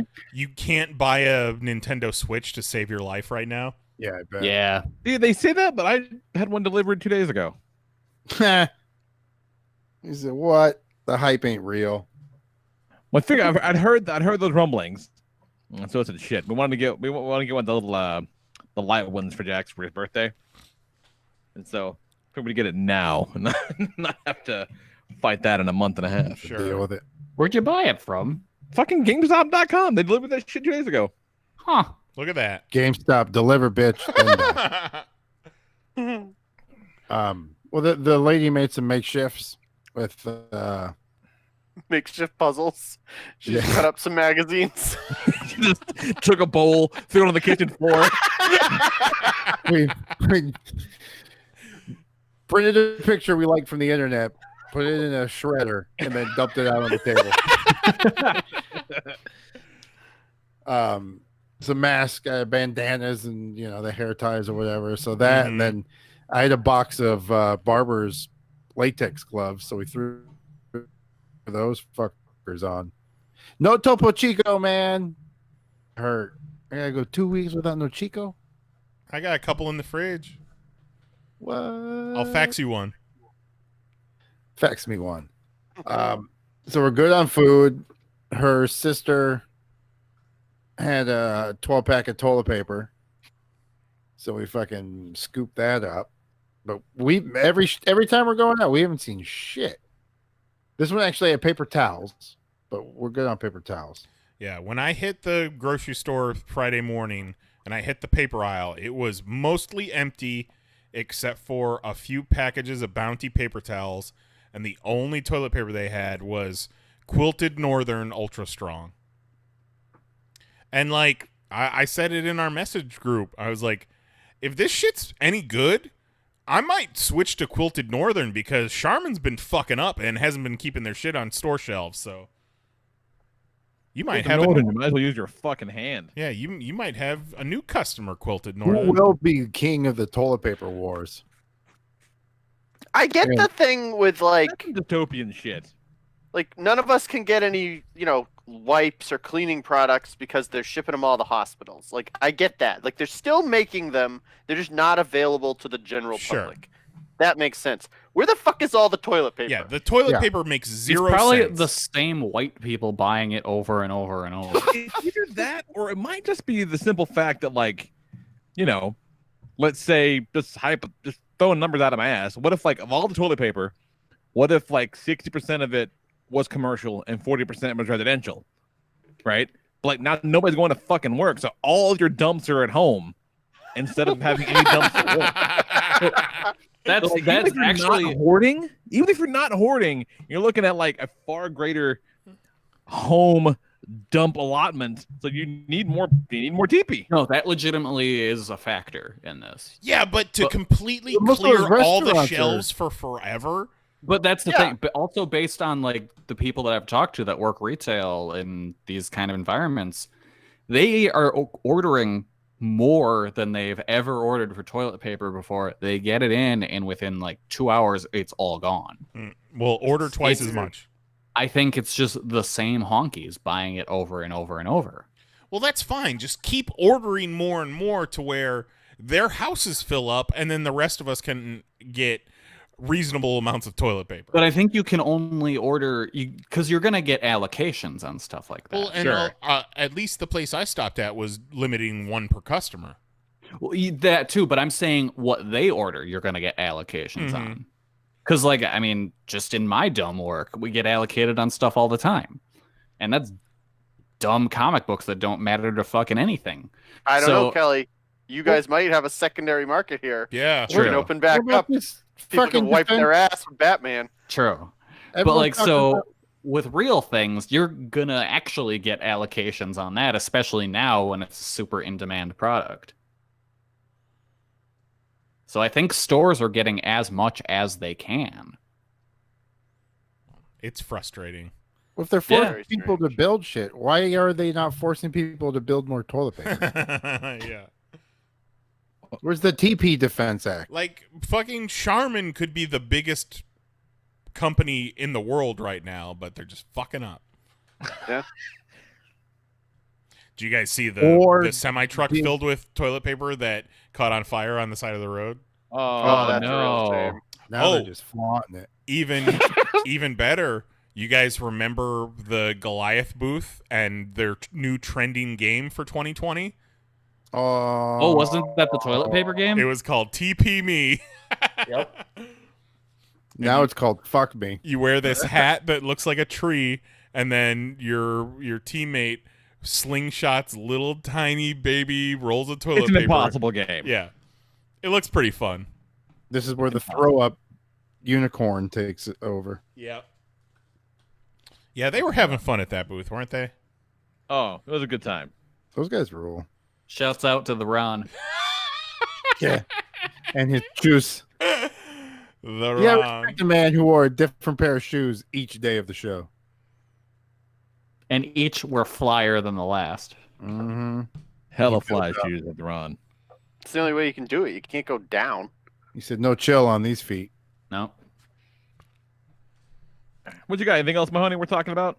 Mahoney, tell the people what I've been sending you on Twitter this evening. I have no idea what you're sending me on Twitter. It's some sort of Japanese toy with a giant boner. Yeah. I don't know what it is. He said, It's a "Yeah." man wearing what appears to be an orca whale hat, Okay. no shirt, leggings and black sneakers, and just the biggest boner you've ever seen. Well, I guess Yeah, that but other that's one. not a boner though. Yeah, I guess that other one's soft. He's just hanging out. I how have many no ordering? idea. No, it's pointing directly up at the sky. So Yeah. Yeah, that sucker's fucking dragging on the floor. yeah, for sure. Well, no, I He's So I got have he's no not idea even what this is, pointing. Kelly. And then there's another one where it's a full-grown man wearing a Nemo fish costume, and he's in the fetal position, laying on the ground. Who is this guy? Is he somebody? No. I have no idea who this is. I just saw it. Is this in- all the same guy? I think so. It just Oh my came God. across my Twitter feed, and I was like, I think Mahoney will like this. It's very odd. What about the one where he's in a penguin costume and he's just leering at the camera? Yeah, I He's like in the that penguin one. costume doing the TikTok trend with the "oh, you can really dance," Yeah. and then he's an otter, just a naughty little otter, which you got to see the picture to fully understand, but you Yep. know what I mean. Mahoney, if I ever get the chance, I'm gonna buy you these. Good, do it. And did you appreciate the video I sent you earlier? I don't know that I watched the video you sent me earlier. The guy, Oh, the fat baseball guy? thing. Yeah, he fights Yeah, the Philly you fanatic. sent it to me when I was on the show, so I haven't watched it yet. I thought no, that was earlier. Well, I saw it when I was on the show. Okay. We'll watch it while we're on break, and then All right. report back. You got it. I'm sure I've seen it before. It's baseball managers having a meltdown, so Yeah. I'm sure I've seen it. I haven't been doing anything. I've just been sitting at home, working and watching TikToks. So So do I've you done nothing. stand by my statement that, you know, those of us with children kind of hate everyone who doesn't have kids right now? Yeah, there's a lot of times where you're just like, man. So there's people who are just single and like no Doing kids. puzzles, watching Game of Thrones and shit? Yeah, just hanging Yeah. out. Watching the Big Show show? At Yeah. one point the other day, Mary wanders into my office and she says, "Hey, how's it going?" I'm like, "Cool." And she was like, "Did you realize that I've been napping for 2 hours?" I'm like, "Nope, I've been on this side of the house." No. I'm Sounds behind amazing. on podcasts. Fucking podcasts I can't keep up with. Yeah. Because normally when I'd be like hanging out, listening to my podcast, working, I've got a fucking, you know, I don't know, can we still call him a kindergartner? Just yanking on my arm, be like, hey, look over here, fat boy. Hey, honky. Hey, honky. Don't Yeah, go there's no outside. like time in the car anymore. There's no like there's just nothing. It's Just just the time in the car. Guess what? Work time's over. Guess what? They're fucking still here. yeah. Yeah, but have you guys tried like doing like a ride in the car just to kind of, because the car always used to put me to sleep. It fucking puts Jose to sleep still to this day. But my Whoop. parents would used to just drive me around in the car when I was a baby to put me to sleep. So I mean, you could get in the car and go for a couple laps around the block. That's what I wanted to do. I wanted to go to I said, hey, I want to go I gotta go just fuck man, we need some bread. And Nicole's like, no, fuck that, stay home. I'm like, I want to go to the house. Anything. Fuck, we- you don't need like- bread. 2 weeks ago, we took the van. We folded all the seats down in the back of the van, threw a blanket in there, drove to the ice cream place. I got out and got ice cream, and we all ate it in the back of the van. That's pretty good. But I don't want to drive them around and have them fall asleep because that's going to make bedtimes a nightmare. Yeah. I don't want them Guess what? napping in They're the still day. there for that. Yeah. I want to believe that Nicole took the last 2 pieces of bread they had in the house, put them on the sides of Lee's head, and made him say he's an idiot sandwich. Top 6 sandwiches. She would put one on the left side, and Zoe would put the other on the right side. We had a new, like a brand new loaf of bread that like got moldy and shitty in like 4 days. I'm Oh, like, that this sucks. is ridiculous.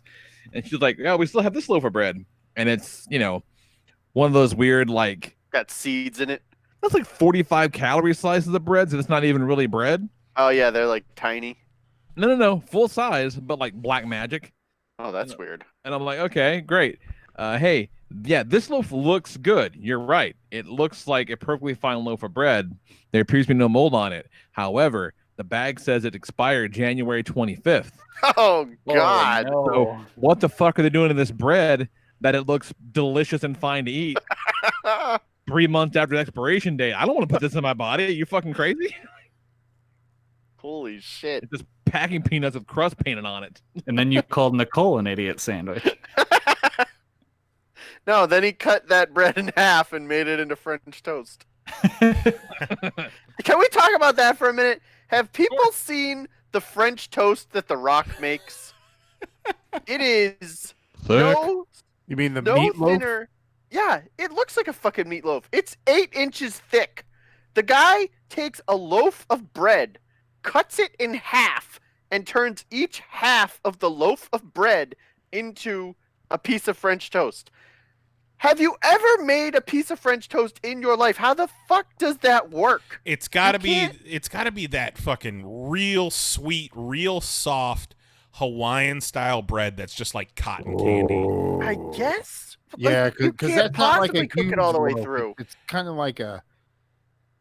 Yeah, but if it's that Hawaiian thing, you don't really need to. The size of these pieces, they're like cinder blocks. They are enormous. And if it was they're like insane. regular bread, Also, that motherfucker didn't cook that. No, but whoever's cooking it, how are they achieving this? he fucking ate it though. He just $2.25 an hour. That's how. sits there with this goofy ass smile on his face and gets a picture taken every single time. Yep, The Rock does mukbang videos, you guys. Ridiculous. Stop saying that word. What? You Put don't it like on the list. you don't like when I Put it say on Jose's Kelly, you don't like when I say mukbang? I don't. I Wait. don't like when you say Okay, it. is it better That- when I say it- Judy Hopps mukbang? No, that's worse. list. Kelly, is it which part? Is it the muck or the bang? Which word It's do you not the like? two of them together. So it's muck bang. You don't like Yeah, that it's one. specifically the two words All together. right. So if Knives was Mukbang. like, The Rock makes bang videos, you're That's fine. fine. Yeah. All right. And if The Rock made muck videos, You could say you're fine. the Rock makes muck videos. I'd be like, I don't know what that is, but fine. Like, I guess I'll watch one. Yeah. This to Kelly is Kelly's shirt denies. No, see, I appreciate Just Kelly's wait until shirt. Knife starts going out of it. Oh, it's a very good word. Oh my god, that fucking shirt. It's a very good shirt. Jesus, I don't.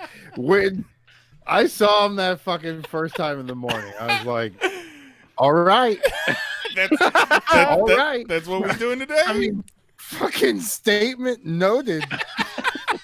That's the kind of day it's gonna be. Let's roll. I mean, I ain't your parents. I ain't telling you what to wear. I mean, let's roll. Fuck. Don't bring him to France. Somebody's gonna take it right off. What a shirt. Kelly's going hard today. He said, Hey, that "Excuse fucking me, Nick sir." Beard at the Play Monster would have stolen off of him in a heartbeat if you let him. Oh, yeah. Kelly said, "Excuse me, my eyes are up here." That big fat guy at Play Monster wanted Kelly's Charizard shirt. Oh, he wanted it Yeah. so bad. Oh, that Yeah, wasn't gonna fit him for a second. He probably would've- Maybe he's got like a sex doll at home. He wanted to put it on. See, anybody else that shirt would be in a frame. Kelly's like, "No, my body's the frame." He met his wife wearing that shirt. We're gonna make it happen. Lovely. It's a very good shirt. All right, let's take us a break. Toy Fair 20 something. 20.99. We'll be there. Maybe. Oh man, 2099. We're gonna be in the future. Oh, do we just skip everything and just call next year 2099? I think we do. We might make it to 2099. We could God, live I that hope long. not. I don't wanna, but we 79 might. more years. Terrible. No? Wow, that's nuts. Right? Yeah. And then no. we would be insufferable because they'd be like, "Yeah, no, I get it. There was a Spider-Man 20. Yeah, cool, Grandpa. Shut up." Be like, no, no, no. Miguel O'Hara. Do you know how long I waited for these jokes? You'll hear them all year. Did you know Stan Lee wrote Ravage 2099? They'll be like, "Who the fuck is Stan Lee?" The X-Men 2099 existed, but I fucking couldn't tell you who any of those assholes were. There was one guy who just looked like Pink, and he had teeth. Those toys were cool though. Brimstone. The metal dude and the guy who ran fast with that little tiny plastic gun that clipped on his belt. Hulk 2099 had a big-ass tongue and a mohawk. Thank you. I am Cardi B. Doom 2099 was just Dr. Doom, but he lived that long. That's us. We're Dr. Doom. I have exhausted my 2099 knowledge. On that note, let's take a break. We got a classic this week, guys? We sure do. So What do you got? on the topic of our top 6 for this week, which is top 6 sandwiches, I went all the way back to 2010 from episode 80 of the Panels on Pages podcast. Episode 80. The episode following our adventures at Mid-Ohio Con and our trip to the Ohio Deli to compete Oh man, Shit. in the Dagwood Challenge. excellent topic. Hell of a tale. Enjoy this. Back in a minute. And now, a curated selection from deep within the Popcast Network archives. We proudly present this Popcast classic. The sandwich is, it's a pound of ham, a pound of turkey, a pound of roast beef on at least damn near a pound of bread with a garden salad on the bottom of it as toppings, and then a pound of French fries. You have 30 minutes to complete said challenge. When you get a failure photo and a failure t-shirt on the wall to display your feat of awesomeness. And we had, I think, 9 of these bastards brought out to the table. That was the most amazing part. Originally, it was Gavin who said, "Hey, does anybody want to do the Dagwood challenge?" That's with right. me?" He called the show last week. That's right. I Yeah, looked yeah. at myself in the mirror and said, "Yes, I would like to." And I figured it would be me and Gavin, but then those servers started bringing out what looked like the big feast sequence from How the Grinch Stole Christmas. Yeah, yes, exactly. After Dagwood sandwich, two-handed them, and you could see their joints weakening as they carried these sandwiches out. Yeah, if you think that Panels on Pages makes a spectacle at a convention, wait till you go to a deli and order a 3-pound sandwich. We ruined everyone's meal. Yeah. We did. Yeah, we did. We had, 15, 16 people there in this tiny little, probably 110 maximum occupancy restaurant. Yeah, and everyone was having giant sandwiches except for the girls and Brandon because he's apparently a vagina. Peer pressure on Brandon. That's right. Sauerkraut balls, though. Really, sauerkraut balls. No shit. Damn. Yeah, the girl. I take that back. Brandon's not a pussy.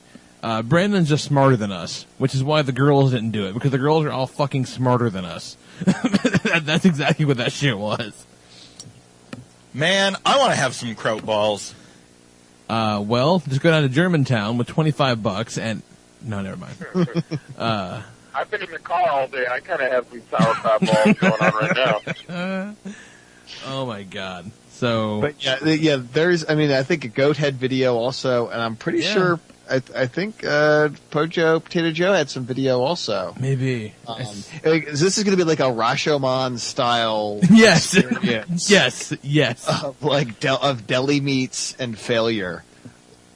Like all I know is I did a little intro and shot some video of everybody real quick, and then I set my fucking flip up on a tripod and pointed it directly at me and at no one else for the entire length of that 30 minutes.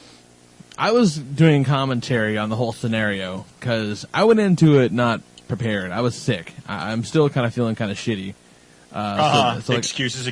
You were sick going into it? I thought you were sick because of it. No, like I wasn't feeling too hot all day long. I'm still not feeling great. Like, I had a very small breakfast in the morning, and then didn't eat anything else all day long, and then sat down 16 hours later, to eat this sandwich, and was so powerfully not hungry that I didn't want a White Castle, much less this giant fucking beast of a meal in front of me.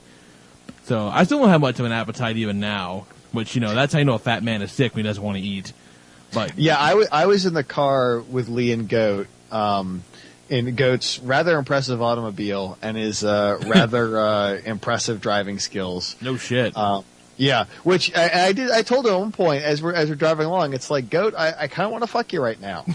It was right as he fucking it's like cranked that's it up. that's how fun the experience is. But Lee was totally pre-excusing, already on the way there. He was already it was like he was getting his cover story ready.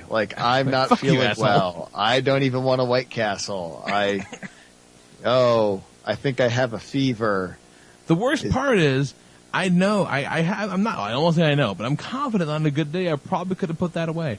Maybe not everything, because the K-Nice here demolished that motherfucker, gone, fries everything, licked the goddamn plate when he was done. Tad, brown gravy is yeah. the key. The Tad with a powerfully second plate showing was able to destroy the whole sandwich.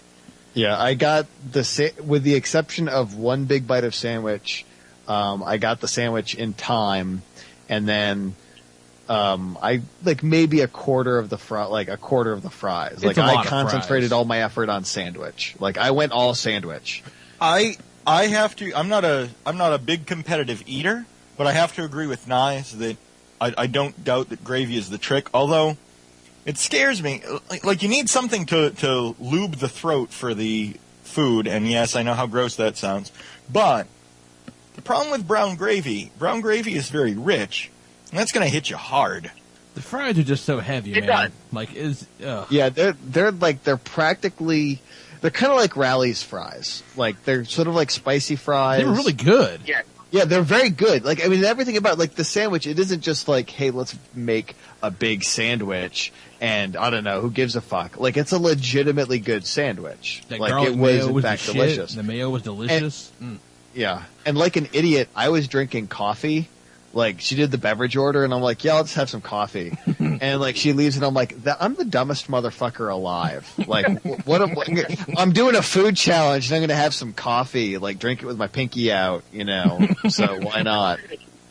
Yeah, at one point I thought Thatcher was looking at the wine list. It was intense. It was fun, though. I think there was some good video. I thought it was funny. Jared and I and Tad pontificating and waxing poetic and philosophic on what we were about to do before, during, and after. It was good. And then after we got done eating, Goat and I went outside. I walked out right as Kiwak was coming in. I'm like, thank God you're here, so we can leave this place. Yeah. He gives me a quick hug and then walks out the door. I went outside. I threw it behind the dumpster, and it was amazing. I felt much better when I was done. Join us again next week for yet another Popcast Classic. That could never air today. It shouldn't have aired then. No. It was a different time. That was a proper goddamn adventure, that was. Lee actually sounded like himself. I sound more like myself there than in a lot of these things. That was so long ago. People probably don't even know who Thatcher is. That's a Yeah. very real possibility. People probably don't know who Kerouac is at this point. We know that people don't know who Kerouac is, but if you don't know Kerouac, you definitely don't know Thatcher. Because Yeah. Kerouac ran Thatcher off I don't know. before Kerouac left. I don't know. If you know Kerouac, you kind of know Thatcher. But if you don't, then you don't. Goat and I Nice. were Why trying did you to- sound like a shit there? He was in the car. Yeah, Oh, okay. because Yeah, that was the same weekend that his car took a shit. yeah, the car was starting to die on the way to the Ohio deli, Oh, that's right. and then died Yeah. real good on the way to Tad's house. And Gavin and Kerouac had to come save us, and had our first real static in the relationship, freaking out on the side of the road every time I would get out of the car. Mary would start crying. That's right. I remember that. We were like, you guys were gone for so long. I'm like, oh man, they were gonna fucking make it back here. It was terrible. It was a bad time. Yeah. A fine adventure aside from that. Like, Jesus. The early days. Attitude Era, by God. Yeah, I think if you listen closely, you can hear the GPS giving us directions in the background. Yeah. Thinking, don't you know any better? All right, let's fucking do this, man. I'm excited. 1, 2, 3, 4, 5. Top 6. 6! I still like 6. Oh, fuck yeah. Of So, yeah. all the food topics we have done, nothing has made me hungrier than this topic. You see, and somebody said that they think that we did this before. I don't think we did. No, we did Who burgers. gives us shit? Yeah. I don't think we did. I thought we did, but We did. maybe we did something similar. We did burgers. Yes. We've done pizza. We have not done sandwiches. No, I fucking love sandwiches, you guys. I'm Nothing really like this, excited man. for your list, Lee, because you seem to be a sandwich purist with all of the people There's suggesting. some fucking nonsense floating around these days. Like, I mean, Jesus Christ. Hot dogs, a sandwich. Get the fuck out of here. Ridiculous. Juggalo John will stick to his story that it was originally called a Frankfurter sandwich in Germany. Oh, we're going to talk about the things that people used to call things. I mean, Jose's got a much different vocabulary. I'm just saying. I'm using that as the benchmark, John. You want me to start going through the list? No. Here we go. All right. Stupid Wop Dago. I'll just go in That's fine. We alphabetical can still order. say that. Just saying. Fuck out of here. What it used to be. Shit. 2020. But yeah, I've specifically I try not to read the list ahead of time anyway, so I don't want my list to be tainted. But I've been staying far away from the top 6 Discord channel. Hey guys, this week. I'm seeing some magical words pop up on the Discord. Oh God. I was just about to say. I was like, Lex oh, Luthor man. Vandross is typing. We all know what that means. We're gonna hear about a horse sandwich. Yes. Most likely. If we do go to the Pop Discord, though, you can check out the butthole cut of Chat of Cats, and it's a good time. That's really good. Yeah, an actual, I think it was a Variety story came out today about the hell that was working on the effects of cats. Oh, I can't even imagine. And that at one point they realized there were buttholes and they had to go in and fucking erase them. Imagine being that guy. He just sits at his desk and he puts his hands on either side of his head and just one big exhale. He picks up his corded desk phone, taps the 4-digit extension, and says, Yeah, it's Phil. Movie's full of buttholes. We gotta lose all these buttholes. Did you approve these buttholes? Who signed off on all these buttholes? How many cat buttholes can we show before it's an R-rated movie? Well, maybe they agreed on the size, and then the guy went too big, so they were too noticeable. So Every now time you it's too saw a big. cat butthole, it made the Inception sound. Every cat butthole was exponentially larger than the one before it. So by the end of it, it was just all just assholes. In that movie, somebody hooked on catnip, Probably, yeah. I bet. all fiending in the corner. Be like, man, I'll lick your butthole. Put that in the intro. All right, why don't you lead us off, Nice? What's up? Oh, shit. Right off the bat. What up, lead fucking batting leader? I'm excited. Hot So, opener. like- Come on. So, like, my list, like, I started it out last week, and then I started looking at other lists, and I started remembering all these other sandwiches in my life. So my list got out of control real quick. But, like, before I get to my actual list, I just wanted to talk about, like, sandwiches as they've been part of my And, life. Like the lore? Here like- comes Nice's sandwich dissertation. Like, when Welcome to my TED Talk. When I was a kid, one of my favorite things that we would do is when my parents would go grocery shopping on a Saturday morning, and they would come home with all kinds of deli meats and cheeses and breads, and then we would have just a sandwich recipe page I found on the internet. we would have just a sandwich lunch, like make your own sandwiches, fucking get crazy with it, with the breads, with the toppings, with the cheeses, have multiple sandwiches. It was one of my favorite times. And then, like, there's, like, the muffaletta from New Orleans, which I discovered the first time I went there. And then when we went there for WrestleMania. That fucking catcher's mitt. And the fucking guy with the catcher's mitt face. And just, they get the muffaletta from the grocery store next door. So we never even actually had to patronize that establishment. You know, the Popcast Classic was all about the Dagwood. Like, that is great moments in sandwich history right there. And then, like, even one New York Comic-Con, after the show, me and Jose went to the Carnegie Deli with the potatoes, and we got that big-ass fucking pastrami whatever corned beef sandwich, which we thought was, like, the standard what you order, and they bring it out, and everybody goes, ooh, ah. And then we shared this giant fucking sandwich, which was like 9 pounds of meat and 3 slices of bread. Yeah. It was more like you just bought pounds of meat. Yeah, and with a side of bread. It was no sandwich. That was the night. Was that the night where I sleep talked 6 packs of Danger? Oh my god! It was probably a goddamn meat coma you were in. That was the pastrami talking. So this guy, pastrami's like whiskey to him. He gets all pastramied up and he becomes a tough guy in his sleep.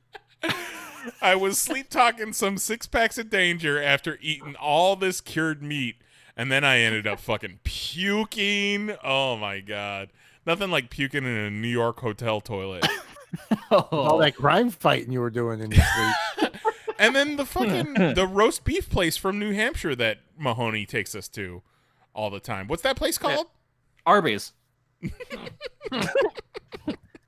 Real unique home style.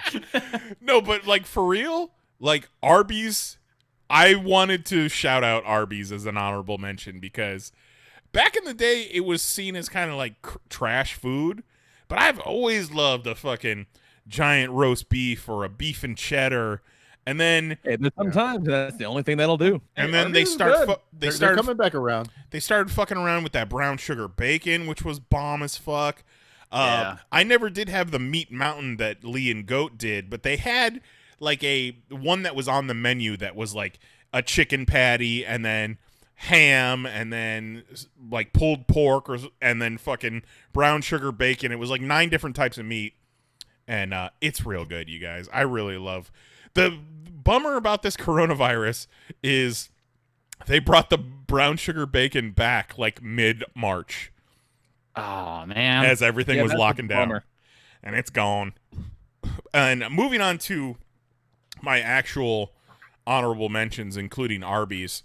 I really love this sandwich, but I just couldn't put it on my list. Kind of like how I couldn't put Benoit versus HBK versus Triple H on my top 6 WrestleMania moments. But it's the sweet onion chicken teriyaki from Subway. Oh man, that really was that was bad when it murdered its wife and child. Well, yeah, not exactly that, but Jared kind of tainted Subway for forever. Oh, don't mention taints around Jared. But man, I would get one of those like once a week because I had an apartment that was right behind a Walmart, and then there was a Subway on the other side of the Walmart. So I'd fucking jaunt over there and get my sweet onion chicken teriyaki with lettuce and tomato and black olives and pickles and extra teriyaki sauce. Oh, That's the only sandwich that matters at Subway. What was they had the different types of breads. They had like a Italian cheese bread or whatever. Real good. I've always been a fan of a Reuben. Oh, this is upsetting. I like the textures of a Reuben. I like the bread, how it's kind of the grilled bread, and then Reuben is corned beef or pastrami. I always mix those two up. Corned beef. But you got the corned beef, you got the melted Swiss cheese, you got the sauerkraut on there. There's a place around here that we used to go to all the time called Billy's Cafe that did a dope-ass Reuben with just a shitload of fries or hash browns, whatever you want. And then, like, something that I thought of, and I couldn't pick one in particular, but boy, do I love me a chicken sandwich. Give me a fried piece of chicken between 2 pieces of bread. I don't care if it's Chick-fil-A. I don't care if it's Wendy's. I don't care if it's Popeyes. I love a chicken sandwich and will till the day I die. And then the greatest Monte Cristo of all time had to be from Bennigan's. Oh my God. Yeah. I completely forgot about the Monte Cristo. And you can't even find that anymore. But no, for those that's that don't know what gem. a Monte Cristo is, it's basically a club sandwich, deep fried and covered in powdered sugar. With jelly. Yeah. Oh. And then I put this on my honorable mentions because I don't really consider it a sandwich in the grand scheme of things. But if it was, it would probably be my number 1, and that's a gyro. A gyro is possibly my favorite food on earth. Like, it's up there with pizza. You guys are fucking delicious. If I could paint Tell about that gyro you got in New York that one time. Oh, I've told that story enough times. We had gyros at our wedding. Yeah, gyros great. Gyros are great. Dude. Tell him about the chorizo. Oh my God, we were watching Diners, Drive-Ins, and Dives tonight, and he was at a place that had biscuits and gravy that put chorizo on top of it, and I did the same thing. Brought that fucking back. All right, let's stop fucking around. Let me get to my main list right here. Number 6. Oh, that wasn't the main list? That wasn't the main list. That was my honorable mentions and Okay. my sandwich history. So my main list. This is a new one, so it did not get too far up the list, but it's what we ordered last night when I had a crazy sandwich boner. And it might be up there a few months from now, but it's that Jamaican jerk turkey from Firehouse Subs. It's just a fucking turkey sub with this Jamaican jerk mustard on it that is just one of the greatest condiments I've ever had in my life. I got the sub, get extra Jamaican jerk mustard on it, and then extra Jamaican jerk mustard on the side. I still got the cup in the fridge right now. Oh my God, my mouth mouth is watering just talking about it. And also at the Firehouse Subs, before this came around on the menu, I was big on the hook and ladder, which is basically just turkey, ham, and all the fixings. Tastes delicious. They steam all their subs. They do a good meatball sub too. I used to get the meatball from Subway a lot as well. Moving on, my number 5. You might not expect this, but for a while there, 7-Eleven's sandwich game was top 3 all time. Just their grab-and-go sandwiches that they'd have already pre-made. It was like really good bread, really good ingredients. They had like these pita sandwiches that, like, I'd be leaving Jose's house or Jose's sister's house after smoking a little weed, and I'd grab one of those and fucking just nom down on it on my ride home. And then I believe I talked about it on the pizza episode, But at one point, 7-Eleven introduced the pizza sandwich, which was a lunch meat sandwich in between 2 pieces of pizza, essentially. Oh. And it was delicious, and it burned so bright and so fast, and we never saw it again. Another one that might be controversial is fucking magic, especially if you don't believe a hot dog is a sandwich. But I had to put this on there. Portillo's Italian beef sausage combo. Beef and sausage. Where you got the Italian beef on there. I think an Italian beef on its own counts as a sandwich, but then you get a little riding the line there when you add the Italian sausage in there. But I love the combination of textures. I was always a big fan of French dips as a kid. So, like an Italian beef, they fucking dunk that shit in the gravy. Goddamn right they do. And Portillo's is just great. Notice Chicago dogs are not on my list because while they are amazing, not a sandwich. Sorry. No. My number 3, this is an at-home thing, and it's whenever you get the package of Hawaiian rolls, take 6 of them, keep them together, cut the 6 in half, and then make your sandwich on that. I used to do a lot of turkey, cheese, mayo. Back when they had Doritos 3Ds, I'd throw that on there and crunch those. And then you put the top layer back on, and then you cut them into 6 little sandwiches. Hawaiian rolls, you can't fucking go wrong. But then you can also do that shit with breakfast sandwiches. Throw some eggs on there, throw some bacon, whatever. You think you got 1 sandwich? No, you got 6. Enjoy. My number 2 is a Cuban. I love a Cuban sandwich. I was so jealous of Lee when Mahoney got him that shirt for Christmas because I love a fucking Cuban sandwich, some roasted pork, some sliced pork, some mustard, pickles, Swiss cheese, holy fucking shit. And the Greek restaurant that we love called Argos does one that is unlike any Cuban I've ever had in my life, but it's the all-time greatest. It's so greasy and chewy and good. Oh my God, I wish you guys could all taste one right now. And my number 1, with a bullet, all-time sandwich, it's not a specific sandwich. It's a category of sandwich. That's a breakfast sandwich. I don't care if it's breakfast Hell yeah. I don't care if it's McDonald's, if it's Burger King, if it's homemade, if it's on toast, if it's on a bagel, if it's on a croissant, if it's on a pancake, a waffle. I don't care if it's a runny egg. I don't care if it's a scrambled egg. I don't care if it's sausage, bacon, ham. You got to have some American cheese on it, and get the fuck out of here, Egg McMuffin. I don't want none of that. Well, a whole list of doesn't matter if, and then you land hard on fuck Egg McMuffin. Yeah, it could be absolutely anything. Not you, Egg McMuffin. Pack God your damn. shit. Never. Damn. Because Of all the mix, the McMuffin's the one I hate the most. and that's just the best combination of words in the English language. Breakfast sandwich. Yeah, No shit. Definitely. Just think about how that makes you feel. it was number 1 on my list of breakfast foods. So that's my list. That's my journey. Thank you for following me on my journey through my sandwich life. It was wonderful. Lovely. All right. Take us to the Discord, Kelly. Actually, I think Mahoney should read the first list. Oh yeah. Read the first one. All right, hang on.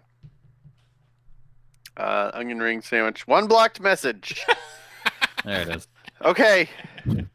I'm going to click into this blocked message. I'm going to read you what Juan considers to be his top 6 favorite sandwiches. Number 5, chicken donut. I assume he's talking about the chicken donut from KFC, which also burned bright and fast.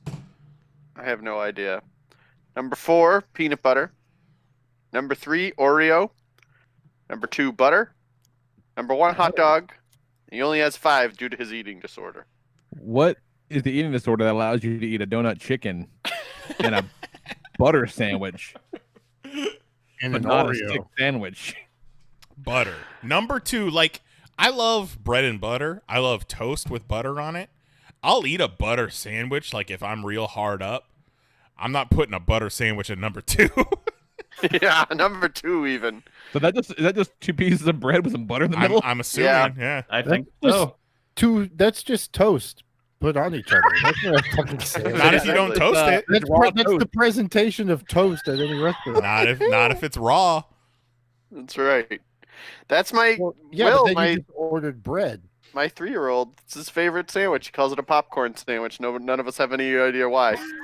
Would you say popcorn? White and yellow. Would you say popcorn sandwich is Will's number 2 sandwich of all time? I would say it's his number 1 sandwich of all time. Shit! With a bullet. Yeah. Also, number Will 2 would be what, grilled cheese. 4? He's coming up on 4. What are his thoughts on a chicken donut? I think he would probably tell me it was too spicy. That's what he says to me when he doesn't want to eat something. He goes, no, that's too spicy. That checks out. That's about right. Yeah. That's about right. All right, I'll take the next one. I'm real curious about this eating disorder. Like, no bullshit. Like, that's very strange. Well, we've So talked I don't want to about. diagnose anybody, but I'm pretty sure Juan has a sensory condition and not necessarily an eating disorder. But whatever he's got, it limits what he can eat, and that sucks for him. All right. He'll eat pussy, but he won't eat pizza. That's right. Juan won't eat pizza, but he will eat some other girl's pussy. That's the 6th sandwich. Pussy pizza. Jose's favorite color. That was a line said to him by some ex-girlfriend after he cheated on her. Oh no. God damn. Yeah, things got dark. So anyways, Jesus. Kelly, talk about sandwiches. Tito writes. Shout out to chocolate chip cookie ice cream sandwich. Needs a good cookie to hold it all together. No, it doesn't. Number Put any 6. cookie on there, it's delicious. Yeah. Number 6, the BEC. Bacon, It's egg, and pronounced cheese. Beck. Oh, okay. Go-to breakfast sandwich when you're on the go. Number 5, Philly cheesesteak, onions, peppers, and good quality steak. Can't go wrong. I would have put Philly cheesesteak on because I like a Philly cheesesteak, but I feel like the miss to hits is far greater misses on a Philly cheesesteak. I don't think I've ever had a legit Philly cheesesteak. I don't want to ever have a legit Philly cheesesteak, like with the cheese whiz feet. Yeah, no no. thanks. I don't need that. I'd be into it, I think. I mean, yeah. Number 4, pastrami sandwich from Katz. A bit pricey, but that sandwich is loaded. They do not skimp on the pastrami. Yeah, when we went to the Carnegie Deli, Tito was like, "You guys should have gone to Katz. All the fucking tourists go to Carnegie Deli." But I'm like, Tito, Katz is not in an Adam Sandler song, so Fair beat enough.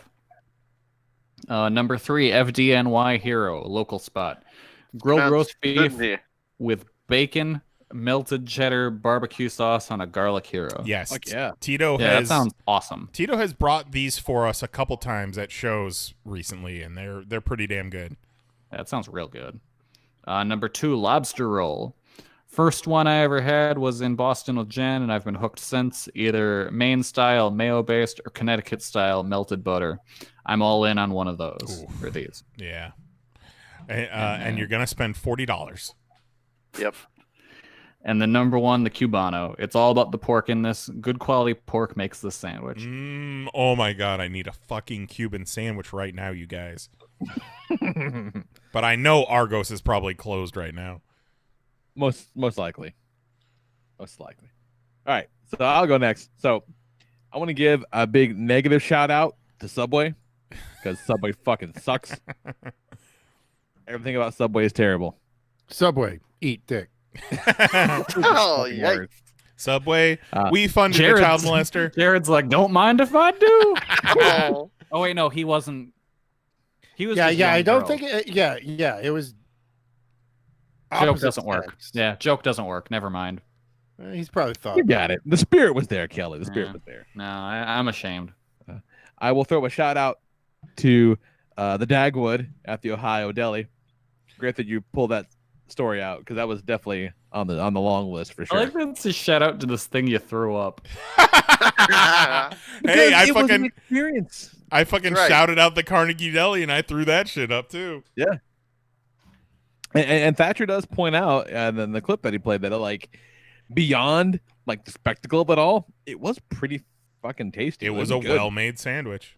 Like they had like a small version of that you presumably wouldn't vomit up afterwards. And like, if you're in the neighborhood, I would recommend checking that one out because it's pretty good. Spicy mayo was the shit. And then I will give a shout out to a solid Cuban as well. It's the only sandwich I have a t-shirt of. So far. So far, that's true. That's true. That's true. That's about to be all you get this year. Yeah. Get ready for Completely it. sandwich-based wardrobe coming up. That might be 2 on brand, if anything. Oh shit, we're gonna get you breakfast, lunch, and dinner.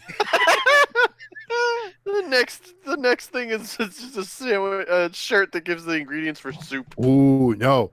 Yeah, so you need breakfast socks, lunch shorts, and a dinner shirt. There you go. Just a whole ensemble there. All right, next up, I am going to go for my number 6. I'm going to throw the Meat Mountain on there because it's a fucking ridiculous nonsense spectacle. Now, if you don't know, I don't know if you can still get this, but there was a time you could go to Arby's and ask for the Meat Mountain, and they'd be very confused and look it up, and turns out it's the thing they will make for you, but you got to wait on it. Goat and I went. We got one apiece, and I thought the kid behind the register was going to blow his fucking brains out trying to build this thing. So, in case you're wondering, the Meat Mountain comes with, and I know this because the receipt is still pinned to my wall. You got yourself a roast beef base, then some pepper bacon, a cheddar cheese slice, some of the Angus beef, some brisket. They're going to throw some corned beef on there. They're going to throw some Swiss cheese on there. They're going to throw a little bit of ham, a little turkey, and they're going to top that motherfucker off with a chicken tender. Like a fried chicken tender. And they bring it out, and it's like 7 inches tall. it's so big. And it's the only thing that Goat and I have ever done food-wise where at 2 different points during our meal, the manager came out to make sure we were actually okay. And it wasn't like, because again, it's not a sit-down restaurant, it's a fucking Arby's. But when she came by asking, you guys okay? It wasn't like, can I get your refill? It was like, are you guys okay? She was legitimately checking in on us. Just don't die on my shift, please. Do you know the paperwork? If you're gonna die, go somewhere else. Like, there's enough sodium in this sandwich to kill an entire black family reunion. There's 61,000 grams of sodium. Oh my god. Technically, you should be in a coma right now. No bullshit. You do walk away from the table with a bit of a headache from all the salt. Oh yeah. It's not good for you. That'd have you a fucking 6-pack of danger. Next up, I will echo the Reuben. Fucking love a Reuben sandwich like this. The sauerkraut, got the bite of the sauerkraut. You got the cheese. You got the corn. It's all really every flavor in a Reuben is interesting. Oh, the dressing. Yeah, fucking Thousand Island dressing. Oh, you get a fucking good like marble rye. Oh my god. Yeah. It's all weird and different. You put them all together, and it's just this fucking symphony of delicious flavors. It's a party in your mouth, and goddamn, everybody's invited. It starts dripping and running down your arm. Yeah, you just licking your wrist and shit. And, and hard nipples over here just thinking about a sandwich. Not in this climate. All right, then we're gonna Tell do those nipples to calm down in this climate, Lee. We're gonna do licking your wrists in this climate. We're gonna do the Wicked from Witch Witch. You kind of introduced us to Witch Witch. I love Witch Witch. The one we had around is closed, and it's a real bummer. Oh. Sub shop, you go in, all the sandwiches have little brown paper bags. You basically check the shit you want in the bag, give them the bag, and they make you the sandwich. Now, the Wicked is turkey, ham, roast beef, pepperoni, and bacon, and then whatever 3 cheeses you want and whatever fucking toppings you want. It's awesome because it's kind of like they had the kind of rolling grill like Quiznos used to have back in the day. So it gets out, your bread's crispy. You got all these meats on there, and you're like me. I like put like spicy sauces on it and shit too. It's just a symphony of fucking flavors. If you have not, and you can, check out a Witch Witch. Highly recommend. Are they all like spooky witches? I've never been to a Witch Witch in October. I wonder what that looks like. That might be decorated in werewolves. Be fucking Hello, great. Welcome to Witch Witch. Ooh. That's right, our name has witch in it. Man.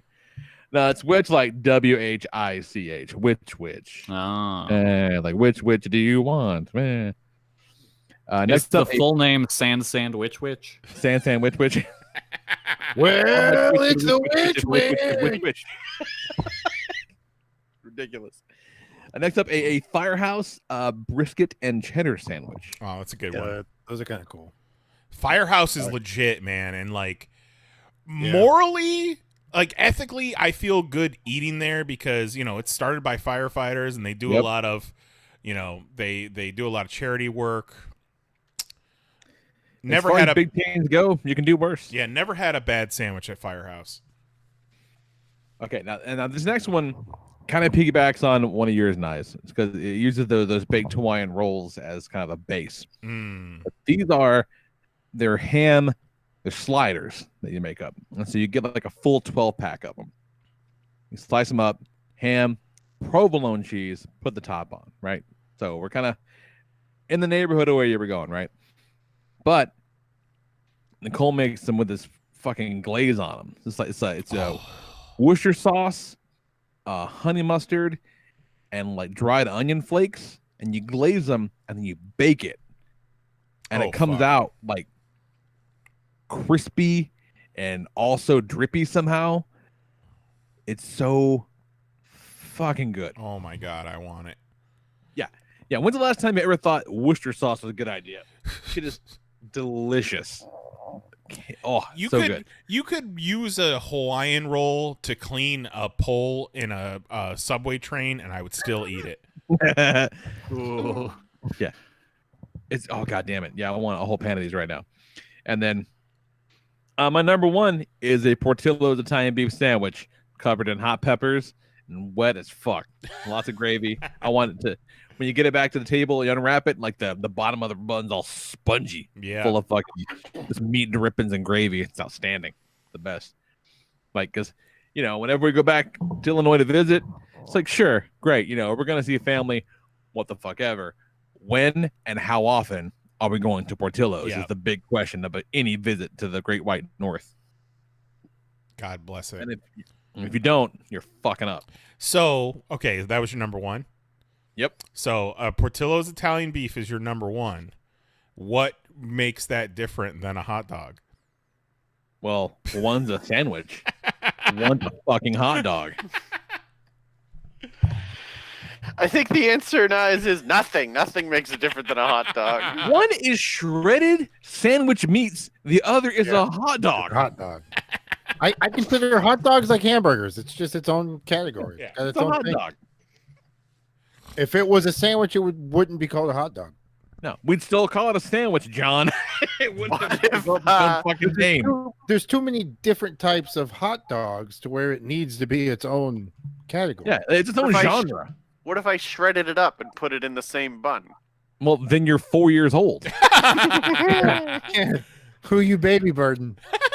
At that point, you can toss that shit in some mac and cheese and have a gourmet meal. Oh, hell yeah. I was saying, you take beef and shred it up and put it in a bun, it's a sandwich. You take a hot dog and put it in a bun, it's a hot dog. Yeah. Yep. All right. Yeah. I don't know what's confusing about this. Because you're not cutting up something that's a hot dog. You're cutting up, like, beef. And also, you do, goddammit, hold the hot dog upright and eat it by turning your head sideways. No, you fucking don't. I bought hot dogs at the store specifically for this purpose. Just so you can eat hot dogs like J-Lo, that idiot. Put on it. Just so you can eat hot dogs like a real TikTok. I'm going to put so many fucking toppings on it. And I'm going to turn that shit every which way. And I'm going to wash your pants when you're done. It's going to be just a pile of fucking whatever you wanted on your lap. Either that, or it's going to take 45 minutes to eat your hot dog. It's going to be just so Make me a deal. Make me a deal. Every bite taking utmost care like you're defusing a bomb. The only thing I'm hearing is that I am literally the only one of us who knows how to put their toppings on a hot dog. Make me a deal. Yeah, but your toppings, and then you're like, well, ketchup, mustard. Those don't go anywhere. Yeah. Do me a favor. Load your shit up. Like onions, peppers, fucking all kinds of shit. Put some chili on there. Whatever falls off your hot dog. Leave there. The next time I come over, I'll clean it. All right, what we got in the Discord, guys? We got Darwin. Shout out to Arby's Meat Mountain. Yeah. Number 6, he goes with the KFC Double Down, which Not was a fan. technically a sandwich, but one of those that it was a gimmick. It was gimmick food. I tried that one. The problem with the Double Down was that without the bread to absorb the heat of the fried chicken, it just melted your fucking hands. Eventually, they took the Double Down and put it on a bun. Yeah. Number 5, a grilled ham and cheese, which some good comfort food right It's there. a simple one. Number 4, McGriddle, sausage, egg, and cheese, which is the superior McGriddle, I would say. Absolutely. Number 3, pulled pork sandwich with coleslaw on it from some brewery in Indianapolis. That sounds great. Number 2, Arby's beef and cheddar. God bless it. You can't find that cheese sauce in that consistency anywhere else, and then you throw some Arby's sauce on it and maybe some horsey that, sauce. the onion bun too for the beef and cheddar. Yes, Good that'll shit. give you. that's right. Yeah. That'll give you the best breath ever. And then they have the big beef and cheddar. Oh my god! Remember the Amazing. big Montana at Arby's? Yes. That bitch came in a plastic clamshell. It was so big and stupid. And then Darwin's number 1, classic BLT. Really can't screw it up. And man, I love a BLT, but you know what else I love? On a Sunday afternoon after mom has made bacon for breakfast and there's bacon cold in the fridge, just taking a piece of white bread, shoving a bunch of bacon in there and just eating it standing in the kitchen. I don't think bacon ever made it to the fridge in my house. That's my version of a BLT, is just bacon in bread. Enjoy. There you go. Just a bee. Yeah. Just smashing down that bee in the morning. 2 T's eating a bee. All right, Juggalo John writes in on the Discord, I think just to upset me. Puts number 6 as bratwurst, which is a fucking sausage. Says they pretty much replaced the hot dog for me in the summertime. We made, they had, what is it? Beyond has a bratwurst now that we picked up at the grocery store. So we made bratwurst with sauerkraut for dinner last week. And just for Mahoney, I took a picture of Mary trying to eat her bratwurst from the ass end, horizontally and from the ass end. A real psycho. And then number 5, whatever the fuck this is, a hot sausage sandwich. God damn it. It's like a bratwurst, but it's a different kind of sausage. But it's warmer. No, it's spicy. It's a spicy sausage sandwich. It's a spicy sausage. Ridiculous. Although I cooked in tomato sauce sounds really good. Number 4, God damn it, McDonald's Burger King hamburgers. That's a burger, not a sandwich, John. Your number 4 sandwich is McDonald's and Burger King hamburgers? Of all the things at McDonald's and Burger King, Burger King, throw it out. Who cares? But McDonald's plain cheeseburger, just a regular old cheeseburger. Those are pretty with good. those diced onions. Yeah. I fucking love those. I'll eat those. It's but the top 6 lowest common sandwich? denominator food, but sometimes it's the best. Yeah. Give me 4 of those. Yeah. Sometimes you just need to wolf down 2 double cheeseburgers. Yep. And a fry. Yeah. You want to put Flurry. that shit on a burger list? I'm with you, John. Oh, Yeah, shit. but see, I don't even know if John put McDonald's or Burger King hamburgers on his burger list. Fucking top sandwich, French fries. Number 4, a Philly cheesesteak. Any place that has one is normally good. You have to be a shit place to mess it up, he says. Number 2, a Wendy's spicy chicken. This one is legit as fuck, son. Yeah. Love a Wendy's spicy Wendy's does some good sandwiches. When Takes me back to those days. when they got all fancy with it, you get the Asiago cheese on it and shit. Oh, those were so good They're on the so special good. bun and the sauce. Yeah, I wish those fucking would come back. excellent. A little bit of Excellent. guacamole on it. Excellent. And then number 1, the Primani Brothers sandwiches. It says, for anyone not aware, this chain is known for its signature sandwich of grilled meat, melted cheese, and old and vinegar-based coleslaw, tomato slices, and French fries between 2 thick slices of Italian bread. Put it all in my mouth. That sounds great. It says his main go-tos are the Angus sirloin steak and cheese and the colossal fish this time of year, on account of the Catholics. That being said, I've enjoyed about any one of their sandwiches. But he says not a fan of the kielbasa, which is also a sausage. Also, kielbasa is wonderful, so I don't get it. Great. Shout outs to most of the Arby's menu, Chick-fil-A chicken sandwiches, and then hot dog shop, one hot dog, ketchup, mustard, relish every time I go. Interesting. And he says, side note, tangent rant. Let me say I'm half of any Chick-fil-A employee. Every time someone said they should be open on Sundays, fuck you. The one job every teen working there is guaranteed to have a free Saturday night. And these people bitching because they can't jam their chicken down their throat 365. Want to take that from those kids? Again, I say, fuck you. See, Rant over. I don't think that Chick-fil-A should be open on Sundays. I just know you always want Chick-fil-A on a Sunday and then you realize it. Yeah, that's the bummer.